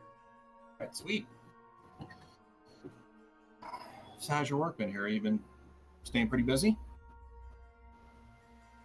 Yep, there's plenty to do. It's good. Good, man. Are you doing any other gaming other than this? Are you doing any? No. What's up? How about you?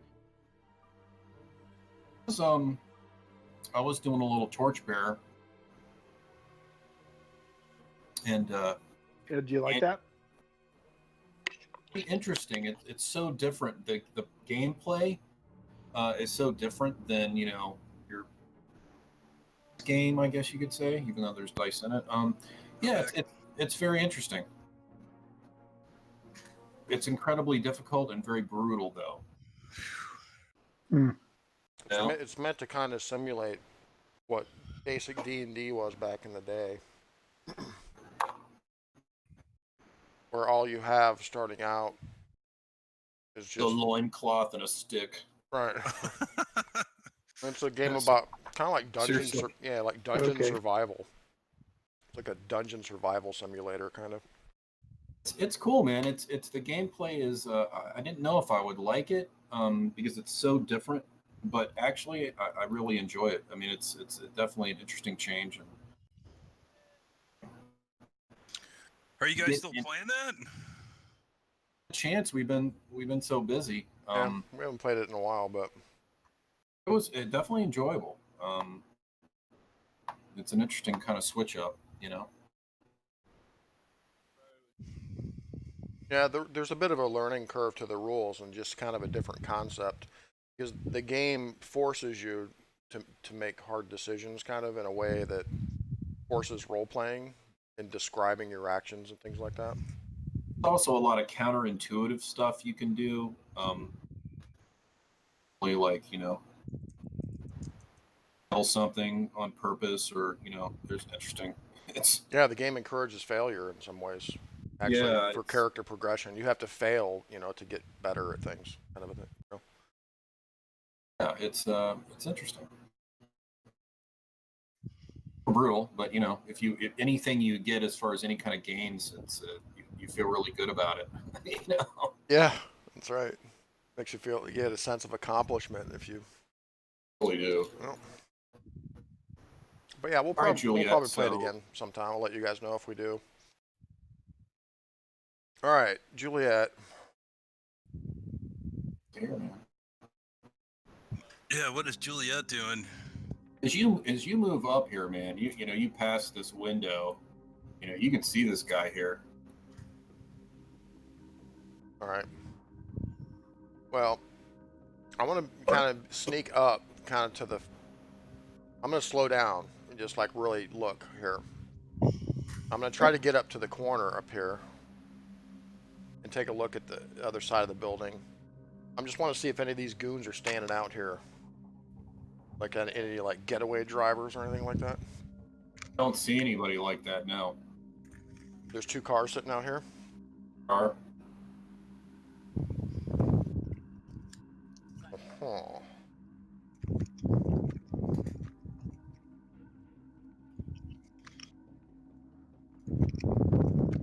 All right, I'm going to move into the front office.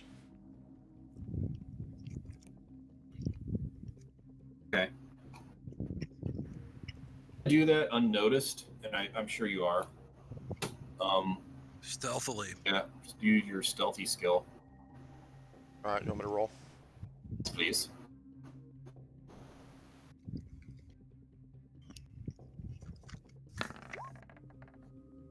Ooh.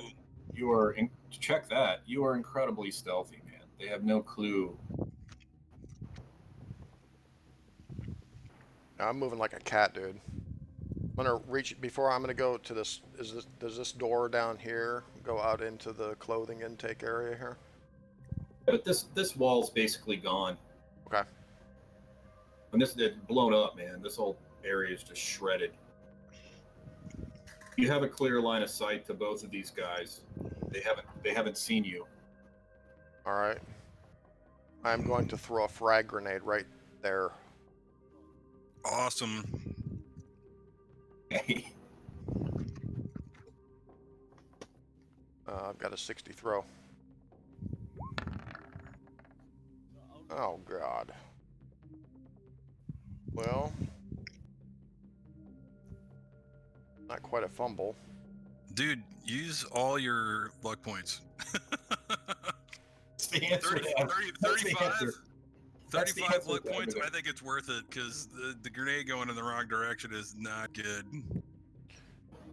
All right. You can chance it and see what happens. I think I'm going to do, because that's going to leave me with like 8 luck. I'm going to chance it. I should be able to at least get it through the hole in the wall here, right? But yeah, it's a huge. The wall's not there. I mean, the question is, you know, Is there cover in here, though? I mean, is this like a counter or something right here? yeah, that's a counter. Yeah, okay. Well, I'm just chucking the grenade, trying to get it through this opening here. I'm just going to duck back behind the counter. I failed with a 95.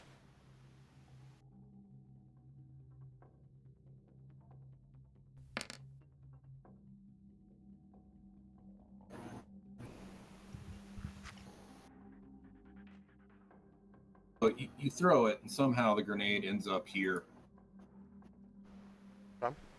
Where does the What's grenade this? end up? Here, Okay. off one of the clothing racks, and lands there. Well, not quite the throw that Sebastian is, but that's okay. I'm just taking cover back here, dude. I'm watching this door back here, too. What's the max damage of that grenade? What is it, 46 or something like that, right? I think that's right. 46? I can look it up.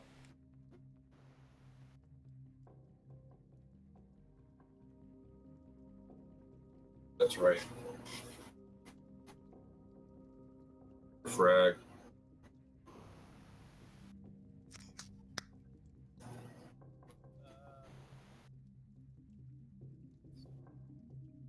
Are you talking, Aiden?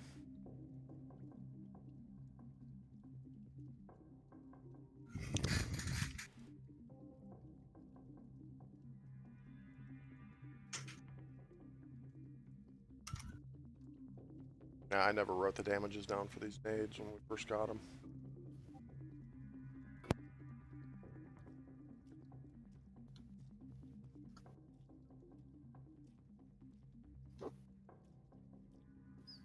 Cut these weapon tables out and put it in a separate handout like I used to have it. Yeah, I'm almost there. Grenade launcher. Demolitions.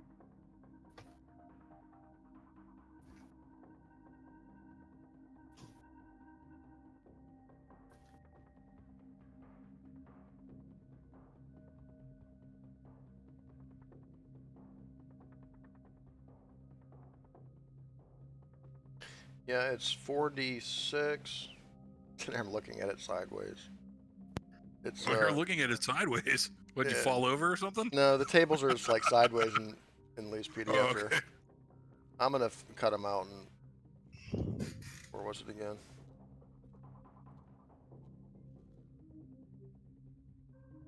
It's 4d6 within the first 2 meters, and then it would be 3. So it would be 3d6 at 4 to 6 meters, 2d6 at 6 to 8 meters, etc. So if it's within 2 meters, it's 4d6.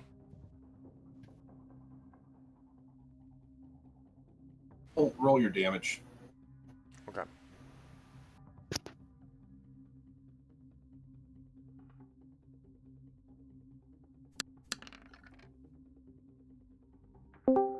Ten.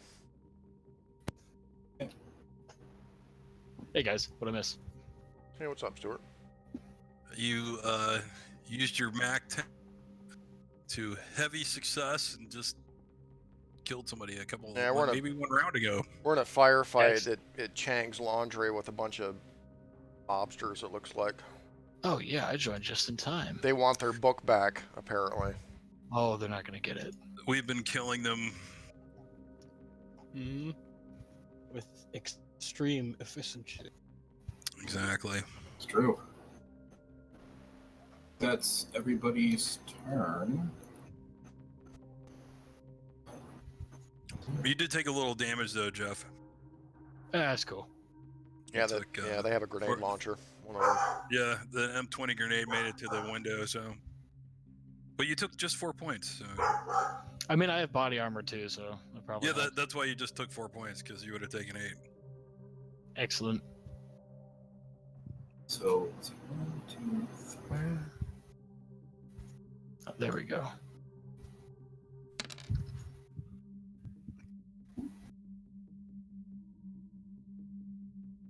Right.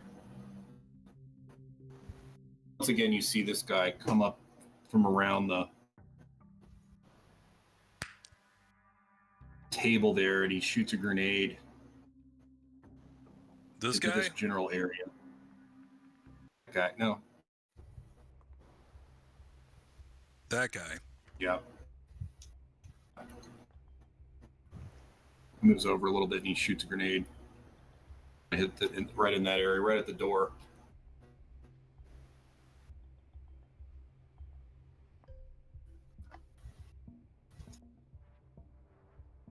Oh no.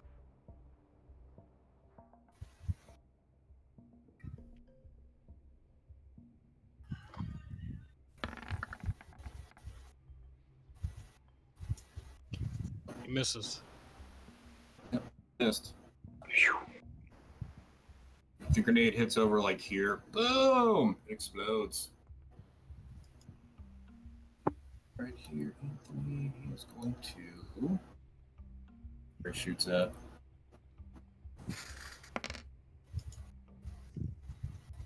So he's going to shoot through this window right here if he can. Does he have a decent? What? He's shooting I don't at think this you can window? see. He can't I even don't see me.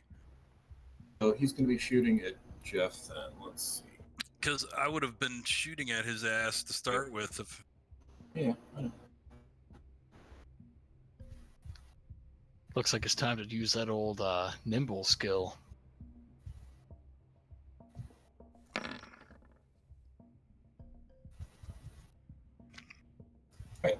He shoots some rounds at the window, but it doesn't strike you, Jeff. And we're back to the top of the turn order. Barrel of Sebastian's machine gun is sizzling. Oh, and by the way, Stuart, the way that works is if somebody's shooting a gun at you, you can do a die for cover roll. It's a dodge roll, basically. Yeah. Give them a penalty die if you succeed. Yeah, I have the nimble thing, so I can dodge and not lose my next attack. Yeah, it's like doing it for free. Exactly. What's Little, Jeff's dexterity? That is a good question. I want to say 80, but I think it is too. Just making sure. let me double check.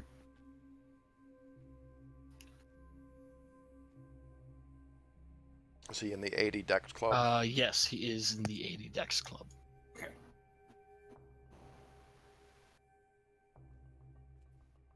And he's very trigger happy. That's right in. Made a token for you, Jeff. I see that. It By- looks fantastic. By the way, I if players have access to tokens, you can actually select the token, press the Z key on your keyboard. Z will zoom it in for you. oh, that's cool. Cool. Oh, that's awesome. Yeah, it's perfect. Yeah, that's exactly what it looks like. And I love the one on his character sheet too. Here, Sabrina, you like my character? Yeah, I took the one from Discord because it was better framed. There was more area to make a token out of. It's a better picture too. You know, that's perfect. That looks Do wop, perfect. do wop. Up to up, yeah. Shanana. All right, so Sebastian, you're up. I'm tired of not getting to kill this motherfucker, so I'm repositioning myself over here. Can I shoot? Tired of not killing? Then you just do 105 No, points of damage this, to that guy. this motherfucker over here, man. I want to shoot these guys. Uh-oh, he's getting kill greedy with the MG. Yeah, I don't. Yeah, I think it'd be hard to run over there with the machine gun and set it up. And if you were to do that, you could, but you'd take like 2 penalty die. That makes All sense. right, well, I'm just gonna get over there and set it up.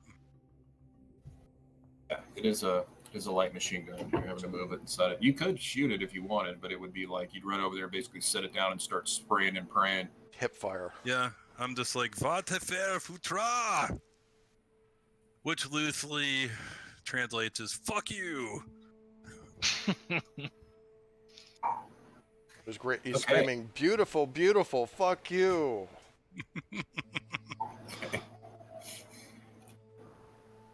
Aloysius' hair is on fire. He's bleeding. He just takes a swig of vodka. Yeah, Stuart. He's- Aloysius got blown up by that grenade at the window there. He's hurting. Hurting bad. Ooh. You could use some first aid, by the way, guys. Actually, yeah, Got Humperdick will go take his turn to go do some first aid on Aloysia over here, Yeah, that sounds like a Humperdick move. Or at least put out the fire. and maybe do some on himself too, because he got hurt. Yeah, and Chang gets to go, and then you can roll for Humperdick. Okay. Well,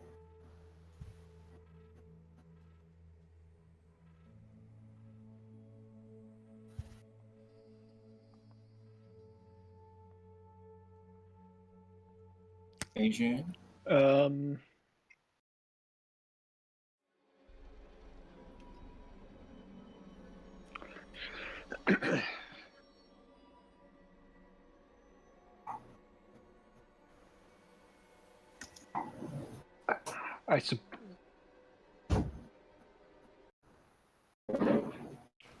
gonna put on some action music for you, Harry.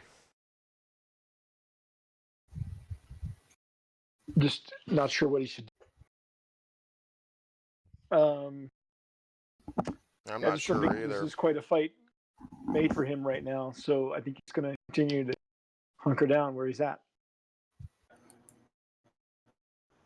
Seems reasonable. That seems totally reasonable. Right, so Aloysius is basically getting helped by Humperdinck, or Dick. So Humperdick, go ahead and yes, roll. so he's gonna Roll away. first aid. Mhm.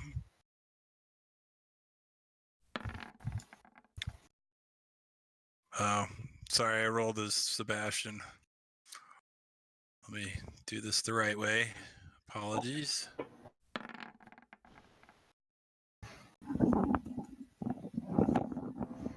All right. So there you go. So is Pulp rules still just 1 point for first aid, Sean, or is it 2? It is. Normally it's 1. I think it's 1d3. Okay. Yeah. All right. So go ahead and roll 1 to 3, Kyle.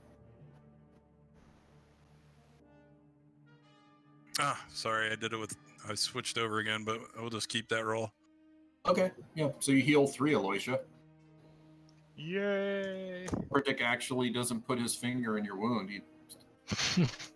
He gets his lucky baloney out, and he's like, Yeah. oh, "Lucky baloney." It's actually Never it's actually really. 1d4. So for future reference. As an option, keepers may award an automatic 4 hit points recovery with an extreme success. Okay, that makes sense with an extreme. Yeah, I think normally in regular old Call of Cthulhu it is 1 point. Players aren't supposed to have any advantages in Call of Cthulhu. Like we super soldiers. So, Chang, I say just watch that book, man.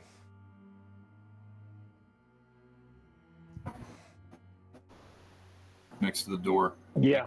Next to Zhang with his revolver. Is Chang just kind of huddling down in the corner there by the? Is that a door right there that goes to the stairs? Is that what that is? Or is Yeah, that it is. It's a door. It's a door. Okay. The door's basically open, man. He's got his revolver there. He's crouched down. Right.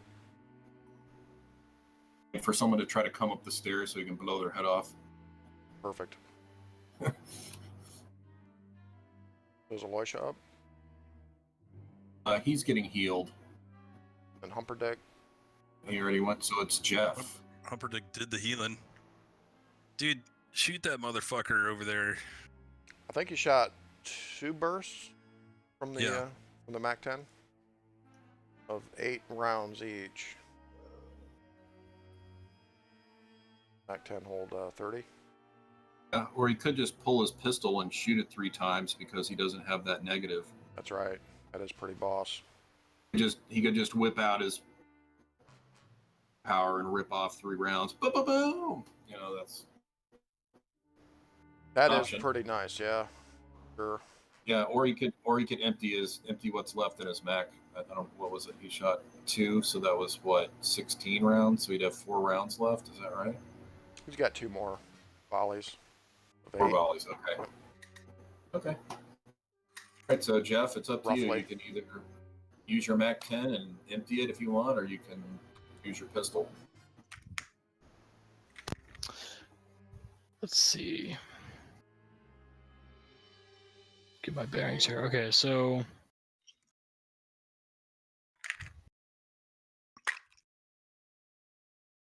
these 2 are enemies, right over here.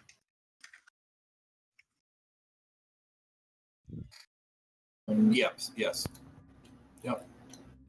Okay, so those are the guys to kill. Okay. And this guy's got cover, but you can kind of see him right here.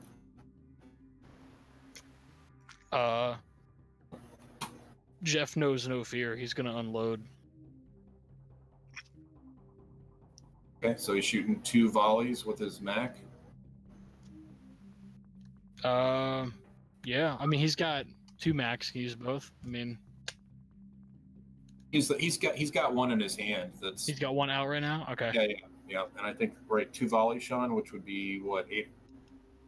Is that correct? Yeah, so you look at his firearm skill or his SMG skill, you divide that by 10, that's how many bullets you can have in a volley. We figured it optimal would be 8, because half the bullets hit on a hit. Successful hit with a volley. So 4 bullets would hit. You get 2 volleys. The first one, who's he shooting at here? At this guy. Okay. Say, yeah. Alright, so I'd say that's more than 40 yards away. So he'd get a penalty Yes. die for the range for the first shot. Would he get a penalty die for cover? Yeah. So he'd get 2 penalty dice starting out with the first shot for the first volley. Second Actually, volley. only 1 because I've got rapid fire. Well, but does that count towards SMGs? It's made for SMGs. Yeah. It says handguns, Yeah, doesn't it? No. it does. Is it just, no? That's nimble, or does it say handguns? Let it apply to the first one. Rapid to the fire first applies volley. to handguns. Yeah, I'd let it apply to the first volley. I thought rapid fire was. You'd only have 1 penalty die for the first volley. Well, Lee was allowing us to use the handgun skill for SMGs. Yeah. Yeah. Yeah. And that makes sense. I don't have a problem with that. But I think in this situation, you'd be able to use it for the first volley. So Yeah, so the way it works to it, for each successive volley, so for the second volley, you get another penalty die. For the third volley, you get a penalty die. Once you get up to 2 penalty dice, then for the next volley, not only do you get 2 penalty dice, but you have a harder level of success. So you have to get up 2 penalty dice and a hard success. And then the next volley after that, you get 2 penalty dice and you need an extreme success. So the more volleys you fire, the harder it is to hit. I'd say for the first volley, there's only 1 penalty die. Yeah, and two penalty he's dice for behind the cover? second. Because he's behind cover, but it's Gotcha. also, you normally have 2 penalty die because of the distance, but because of your skill, I'll just say 1 for the first one. Okay. And he'll also soak damage like armor would with hard cover.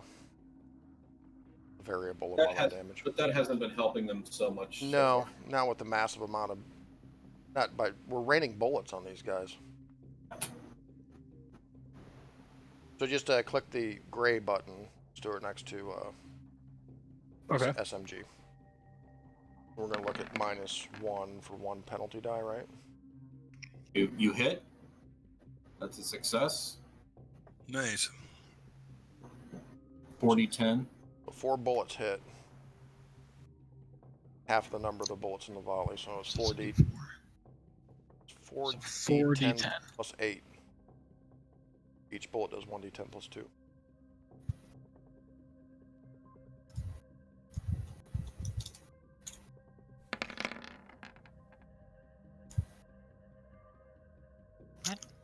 I think I hit something wrong. I don't see how that could be a 0. Yeah, I'm just gonna +8 in my head. I think this thing. Put 2 pluses in there. That's why. Okay. Okay. So +8, 29.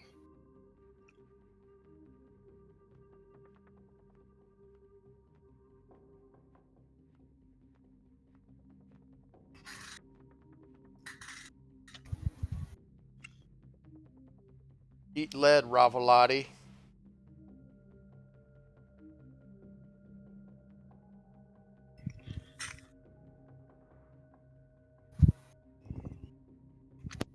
For your second one. Gonna be with 2 penalty dice.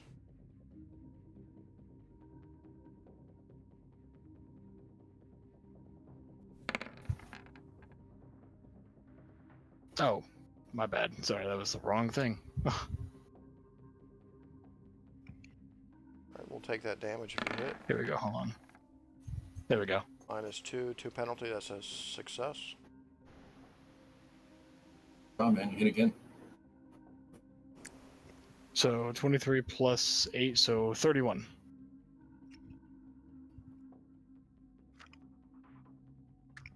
Okay. You Hard- shred it. Hard to miss when you've mastered the Mac. Pretty much. Fly all over. Nice.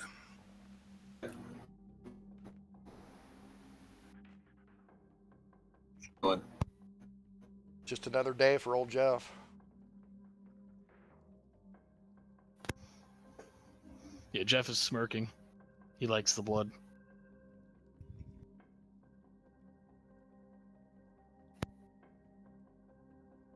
They probably just like came from Laos with smuggling guns or something. Oh, he's always got weapons on him. Got that Huey? That Huey on the way? I'm sure he does. Yeah. I think.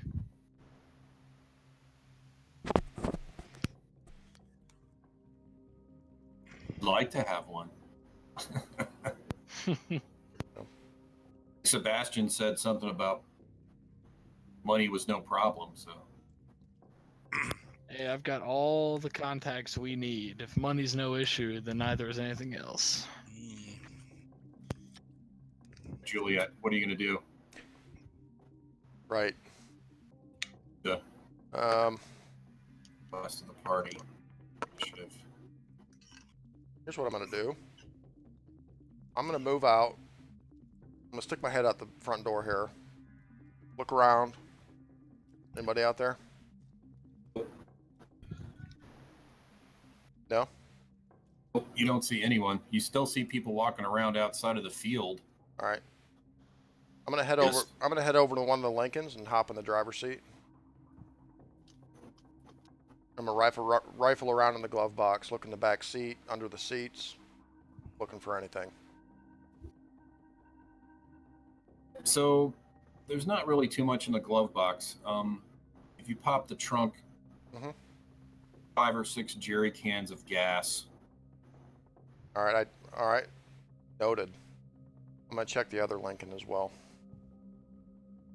Saying some extra ammo. There's some, just registration stuff like that. But again, there's about 5 or 6 jerry cans of gas. You're planning on burning us.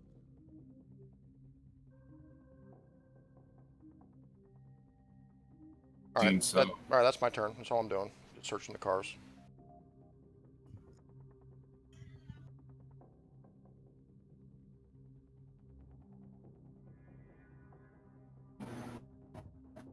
We're gonna be at the top of the round. Actually, he gets to go. Gadgy. Here. You.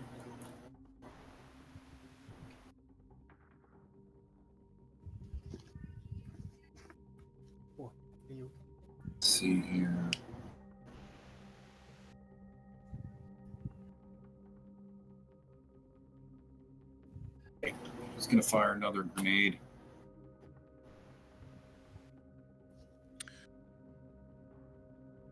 Whatever they're paying this guy, it's not enough because he is dedicated to the task.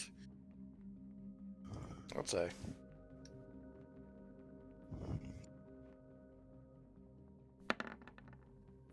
Oh God.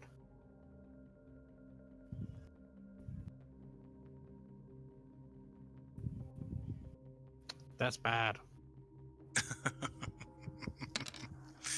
That's bad.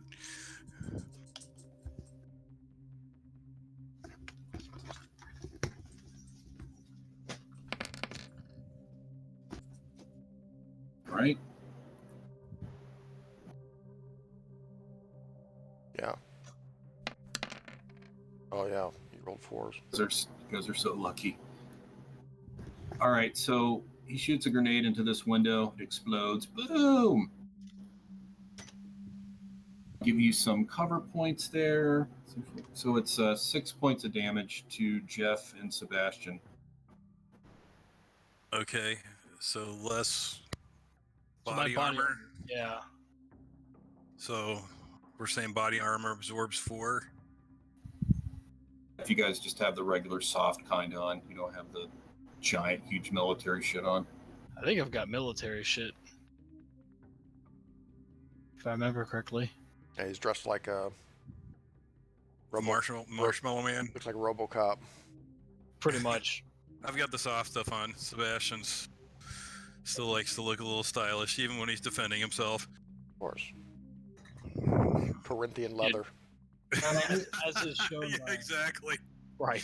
And another thing I need to look at, and I haven't, so this might change in the future, guys, but I'm not sure after flak vests have taken damage,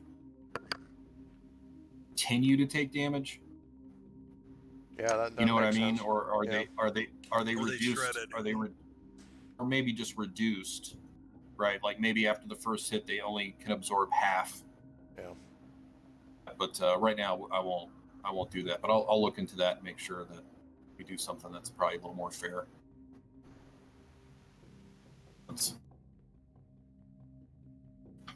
Okay. So we're back to the. How much does the Mac Daddy vest block? Would it block all 6? It would, yeah. Okay. Is that I've got it listed, but I don't know if I'll do a little more. I'll do a little more research on the flak vest guys, and I'll get Okay. back to your. I'll get back to your character sheets, and I'll do some additions and stuff. So if I've got that vest on, I'm not taking damage, right? You have not taken damage, correct? Okay. Perfect. Good to know. Your ears hurt. My Jeff has no hearing. He spends his life around guns. This man. What are ears?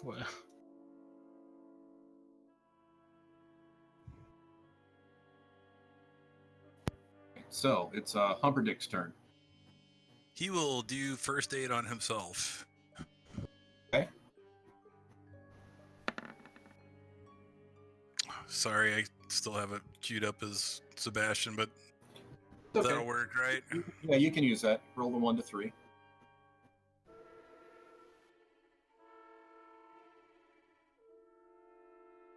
All right.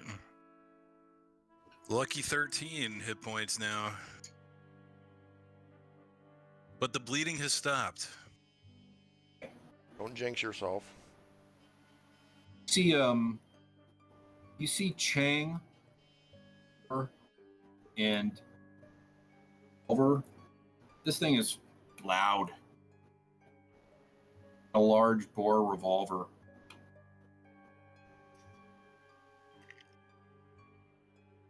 Python.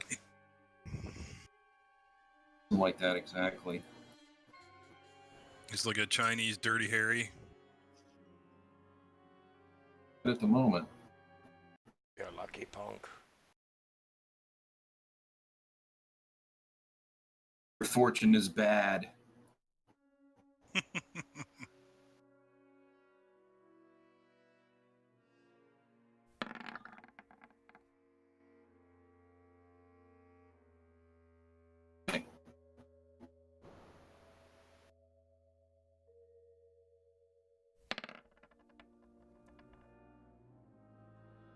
You see him lean out the door and shoot. Catches this guy in the head. This guy? Boom!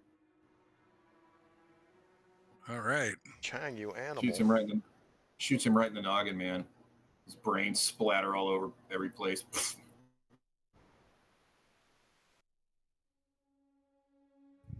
Whispers something under his breath. Something in Chinese, no doubt. Some cursing in Mandarin with the is thrown in there.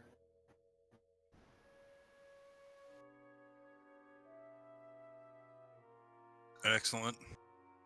Right. Well done. Chang, contributing toward the cause.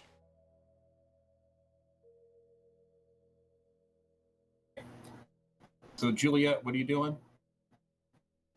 Well, once I've searched the cars, and really I'm just looking for any clues, papers, anything like that. So it doesn't look like I find any. I'll just close It's New York. It's all New York City stuff, like the registration. No, I'll take it. You know. I'll take all that Hey, shit. look, yeah, you can't really look at everything. There's some loose papers, stuff in the glove box. There's some business cards. There's. Yep. Yeah, you haven't had a chance to look at it too closely, but it looks like it's all New York City stuff. Yeah. I've got gloves on too, so no prints. And then I'm coming back into the front office. Just kind of moving through, looking this way. I see the dead bodies. Yeah. Bodies are splattered all over every place. All right, I'm just scanning the area. I got my MAC-10 out, looking.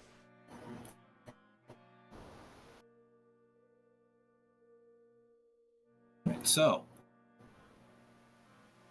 we're Search. kind of back to the turn. You know, you guys can just kind of tell me what you're doing. Since we're out of combat. Alicia's still on the ground. Feeling a lot better, though. He's feeling a lot better. Humperdinck definitely helped him out there with the first aid. He humperdicked This him real location good. seems to be compromised. I think it's time to travel. Roger that. To the Huey. Hey, So yeah, right go about that time, something large impact on the roof of this building. Uh-oh. Holy Mother of God. What was that? And then you can hear footsteps.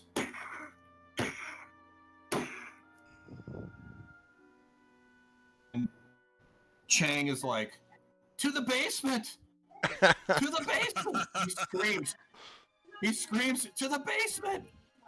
All right, He's man. running. He's running. Yikes. Alicia gets up, gets the book. Oh, we have the book already. Yeah, Chang's got it. But good. Yeah, you look over there and you realize that Chang's got it. I stand here and I wave to Juliet. Juliet! I sling my MAC-10 and I'm running like my pants are on fire.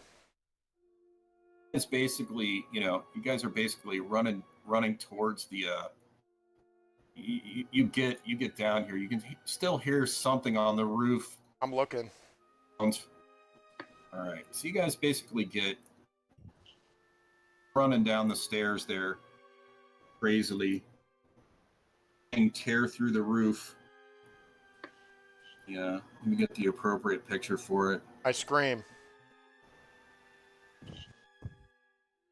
Scream. Oh, damn it, I don't have the lady scream sound effect. Find that. Oh my god. I don't care what you say, I'm gonna find it. If you look in Discord, that's what comes ripping through the roof. Oh, I was oh my godding the thing that came through the roof. I think the scream is appropriate. Actually, Oh shit. you all scream. Oh my goodness. It's a winged Hang even- beast. Chang even screams, "Ah, no!" You guys need to roll sanity. It's awful, man. It's a giant flying All right, dice don't fail me now. So how are we seeing? Oh, as Chang is basically screaming to run down the stairs, as you guys are running down the stairs, this thing rips through the roof, Okay, rip through. All right. to the center of the Thank roof, you. man. It shreds the roof, and Yikes. it sticks its whole body through the roof unnaturally, you know, and it locks eyes on you guys. It sees it immediately.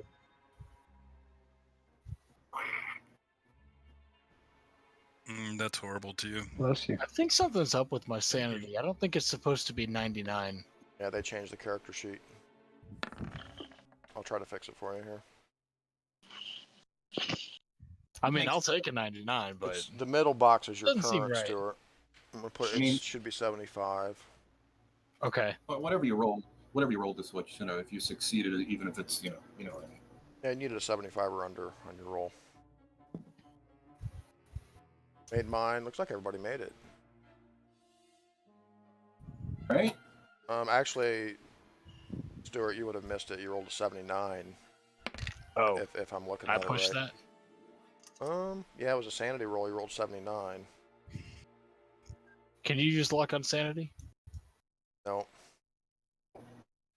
Oh boy. It was like deja vu back to the Shadows of Yog-Sothoth campaign when, who was it? Oh, you got lucky. All right. Your private eye.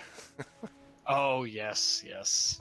So everybody who succeeded takes 2. Anyone who failed takes 3. All right. Lucky.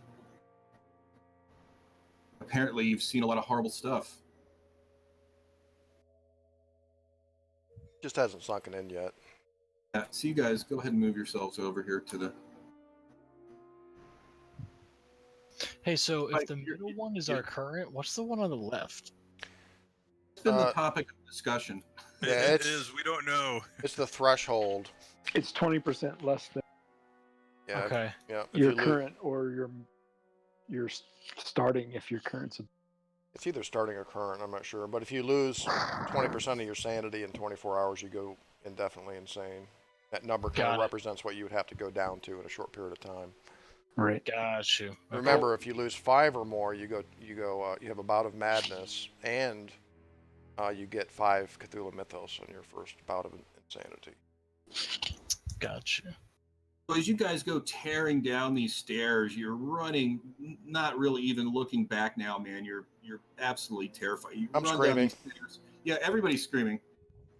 Everyone is screaming, dude. Oh! Jeff rips out his second Mac 10, and I mean, you know, is he in a situation where he can fire on this thing, or are we all running?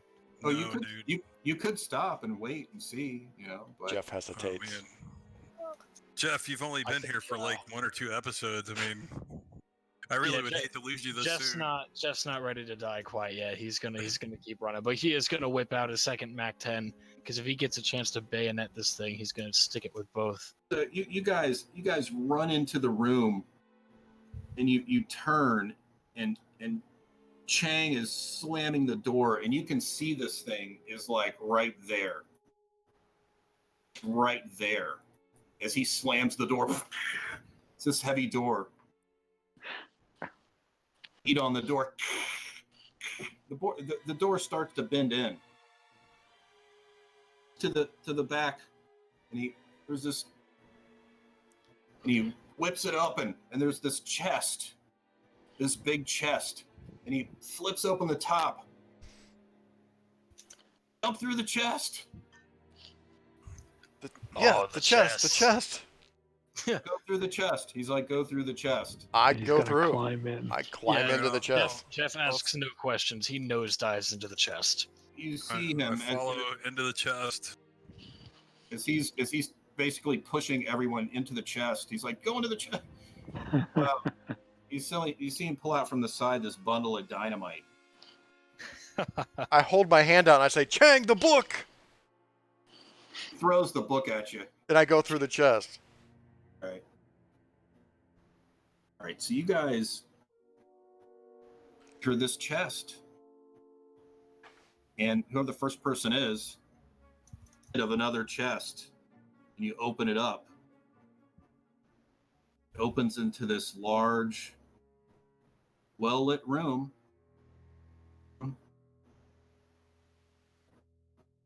I'm sure I'm There's very two large disorientated. Yeah.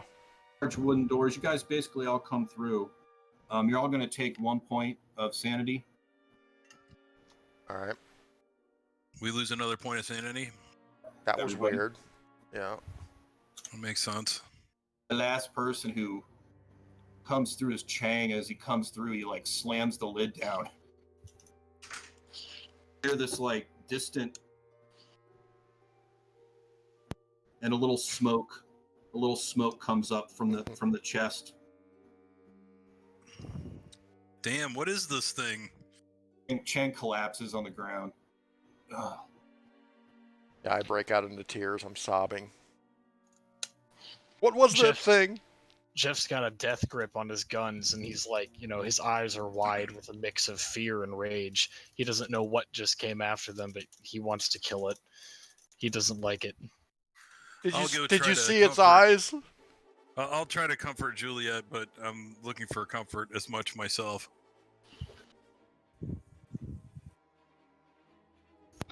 Oh, the narrow escape. Zézé, mon cher. And so, as you're standing there, totally bewildered, there's a large wooden door in front of you, opens up, and Tor. Door opens up and what? Tor. Or Oh. Mr. Tor is there. walks over. He runs over to Chang. Chang starts telling him basically from the beginning. He's like, "Hold on." He's like, "Come." He's like, "Come with me. Everyone, come with me." Out.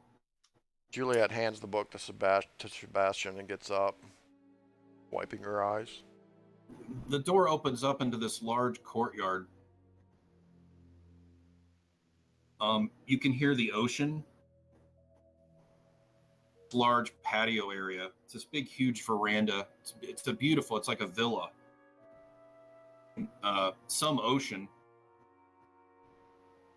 guys have no idea where you are. There's seats. He's like, sit down, gentlemen. You're safe. Everything's okay. You made it. Alicia is going to ask, where are we? Sicily. Sicily. In Sicily. Oh. I must be dreaming. This is my villa. You're safe here. No way they could follow you. They have no idea where you are. Jeff asks how the hell we got here through a box. Well, I think you guys are now aware that magic exists. There are certain spells and incantations. That's an actual magical device. You can create these chests, and if you have two of them, port from one to another. Jeff, How far the distance is. Jeff immediately shifts from this heated mixture of rage and fear at what he just saw into curiosity at how this can be used to smuggle his weapons. Well, Oh, yeah, or smuggle anything, right? I mean, you could just be throwing kilos of whatever into one chest, and it would pop Right, out on the other side. Yeah. Oh, yeah. You're smuggling. so that Tingling. that thing can't come through the box, right? She looks at Chang. Oh, it can't. My God. I blew the other box up. Hate to lose a box. That's what Chang says. She just looks at him with a puzzled look on her face. You guys sit down. He's like, just here, relax for a second. He pulls out a bottle of scotch and pours you guys all large glasses. He asks, tell me what's happened, in detail. After you have a couple drinks, you start to explain a situation. And you guys can roll for skills now. Anything you used, Yeah, sweet. And luck. And I don't know if Luck would be did Juliet get the sanity bonus for Glenn Bruner and all that? I don't think he did he? I'm not sure Sure what you did. mean. Sanity Well, bonus. you guys actually completed your mission. Oh, You got okay. the book. Yeah, probably not. How Bruner. much was it? Okay, so it's you guys remember what I gave to you guys for that? I have to go back and look. Yeah, I don't recall. I think it was like 6 points total, right? That's what I seen her was 6. Right, wasn't it 6? I think it was 2 and 4. So yeah, so you get 6 sanity points, Sean. All right, thank you. I'll be back, guys. I'll be right back. Yeah, no problem. What if you fail your luck roll? How much do you get? 2d20 or 2d10 plus 10. plus 10? Okay, that was just rolling for Esteban. So Guys, I'm going to step away for just a second. I'll be right back. Keep rolling. Okay. What is it?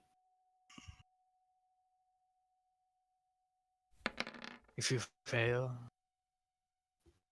It's 2d10 plus 10.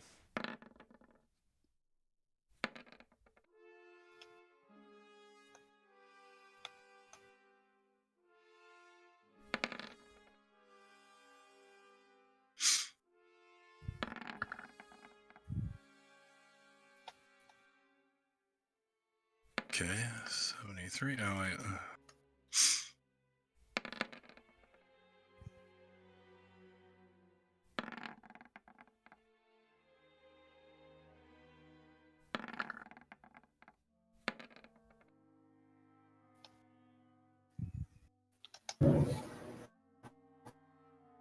And if you make your luck roll, You get 1d10 plus 5 added to your luck. plus 5. Okay.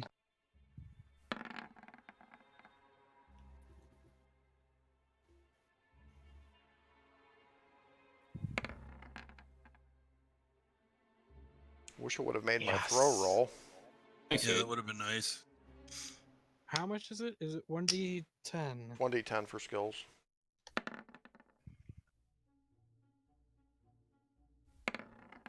Oh yeah. Nice, Aiden.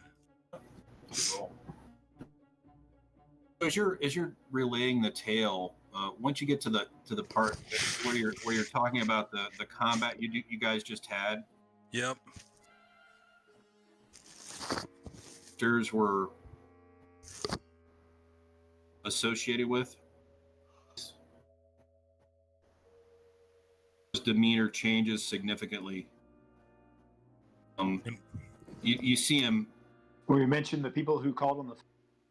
at the Ravalatis. Yeah, he curses. Curse. Was this book really theirs? No. He's like they were hired.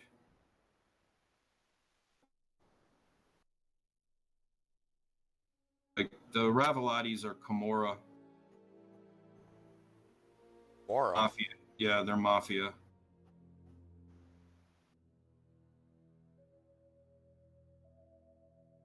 Say, well, I found these in the cars they arrived in. I don't know if they'll be helpful or not. These were some of their personal possessions. Yeah, got them on the glove box. I'll give them to them. Very good. Excellent. Didn't have time to bug them. Okay, this will be very helpful. Yeah, so it looks like you guys have stumbled upon a pretty serious organization here. It's like Bruner was definitely part of a bigger group. They determined somehow they figured out you guys had the book. What is their purpose, Mr. Tor? What is their goal? Oh, it looks like they want to form some kind of Fourth Reich through using these occult practices to further their goals. I would say it's much beyond the occult, Mr. Tor. judging by what we found in the book, and I point to the book in Sebastian's hands. Well, I think it's essential that you guys continue studying the book. We do have some agents in North Africa tracking the female. Maybe we can actually take a look at some of these pictures you have now. Now that we're safe, we'll look at this cryptography cylinder and do some more research. Of course, as soon as I hear something from North Africa, you guys need to be ready to move. But this thing that we saw, how do we fight against something like that? And she looks at everybody. There are weapons, creatures.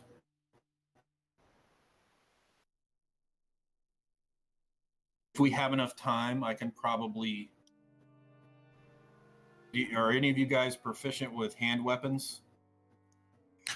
Do any of you guys use swords or?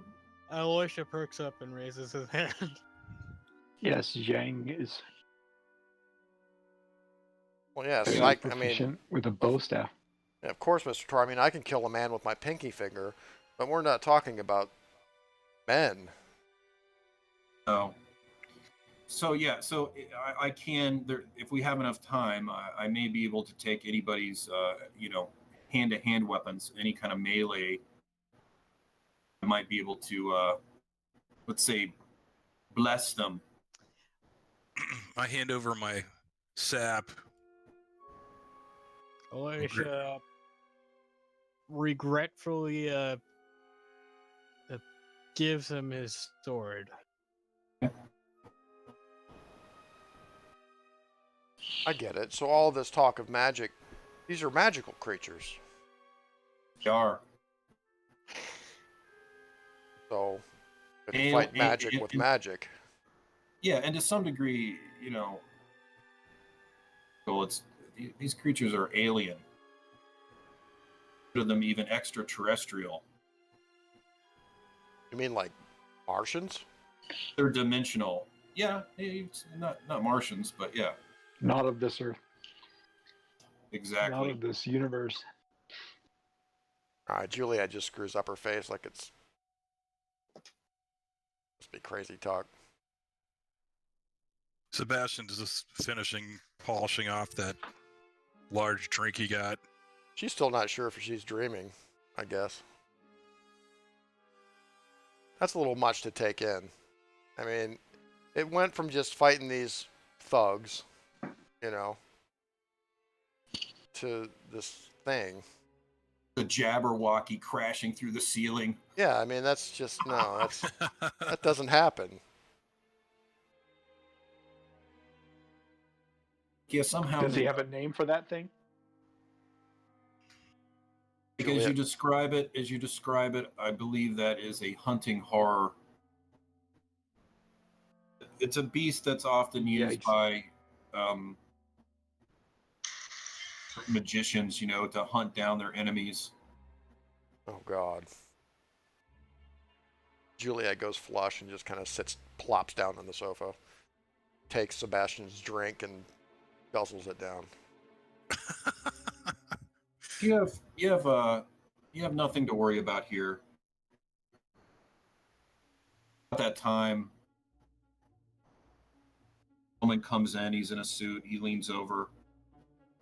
He talks to Tor for a minute. And as you start looking around, you can see there's birds on this property. As you look down on the beach, you see a couple people walking. You can tell that there's actually there's security around here. Same is. Mm-hmm. Anybody with any kind of military background, as you start to, as you kind of walk around, it's a big villa. About 20 to 30 armed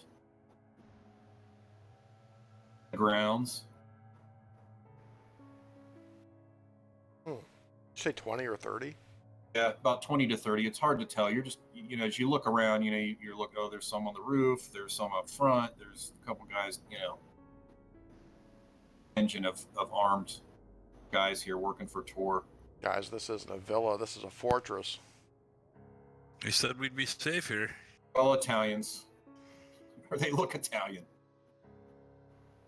Where's the powder room? Well, he shows I you to sniffle. all. He shows you to your rooms. They're exquisite, large suites with. You all have your own private bathrooms. This place is huge. It's like, yeah, let's. I think the thing to do is to study this book. Let's dig into this information you guys have. We'll wait for a reply to talk about payment. Obviously, you've completed the first half of this, and we paid you. But obviously, it's gone. You all are still interested in following this through, right? But of course. Yes. Good. Well, I don't think anyone else would. I think we're the right people for the job, for sure. Yeah, he's impressed. He's like, yes, many others would not have made it this far. You all are definitely competent. It's probably a good place to stop. Yeah, once all the talk is over, Juliet just gets in her room, gets her stuff, locks herself in the bathroom, and draws a hot bath to reflect on the horrors of the last 2 days, 3 days, week, however long it's been. She can't even remember how long it's been, probably. You guys do. You all take a good needed. She takes an introspective look into her mortality. Because she totally expects to die before this is all over. Sebastian finds Aloysia and sees if he wants to finish off a bottle of vodka with him. He gladly. Yeah, we Finish- should all So- take advantage of all the Italian finery while we can. Yeah, there's a chef on staff. You know, there's a giant, huge bar. Let's definitely take a day just to kind of relax and study the book. Just kind of. Yeah, I'm gonna have him make me something with a gorgonzola cream sauce and Yeah, all the kinds chef. of pasta and The chef whips that shit up, and it's the best you've ever had. I mean, it is absolutely amazing food. I order another one. Is there a jukebox in the bar? Yeah. All right. Chock full of blues, dancing music, I'm gonna and play some jams. 70s craziness. Yeah. Here we go. and- Here we go. Here, Inagata Devita.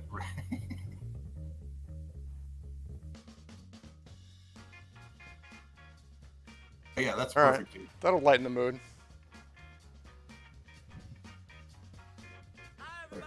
All right, good game, fellas.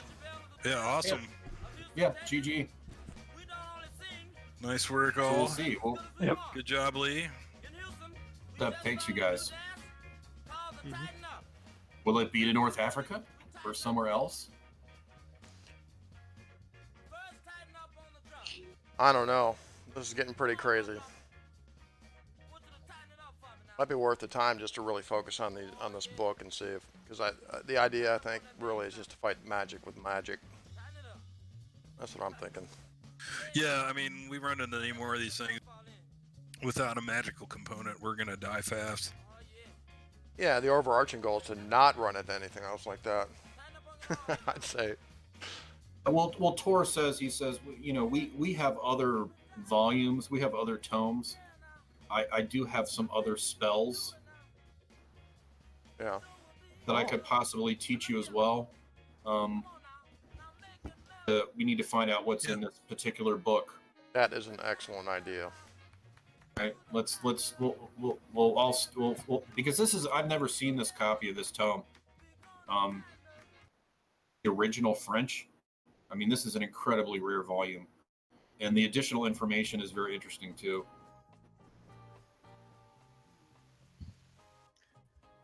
So let's drink and enjoy the night, and then tomorrow we'll wake up and we'll information, gentlemen. Sounds good. All right, guys. All right. Okay, great. Thanks a lot. Yep, good game. Until next time. It's good. Rock on. Oh man. Night. Good night. Good night. Good night, everyone. Love is kinda crazy with a spooky little girl like you.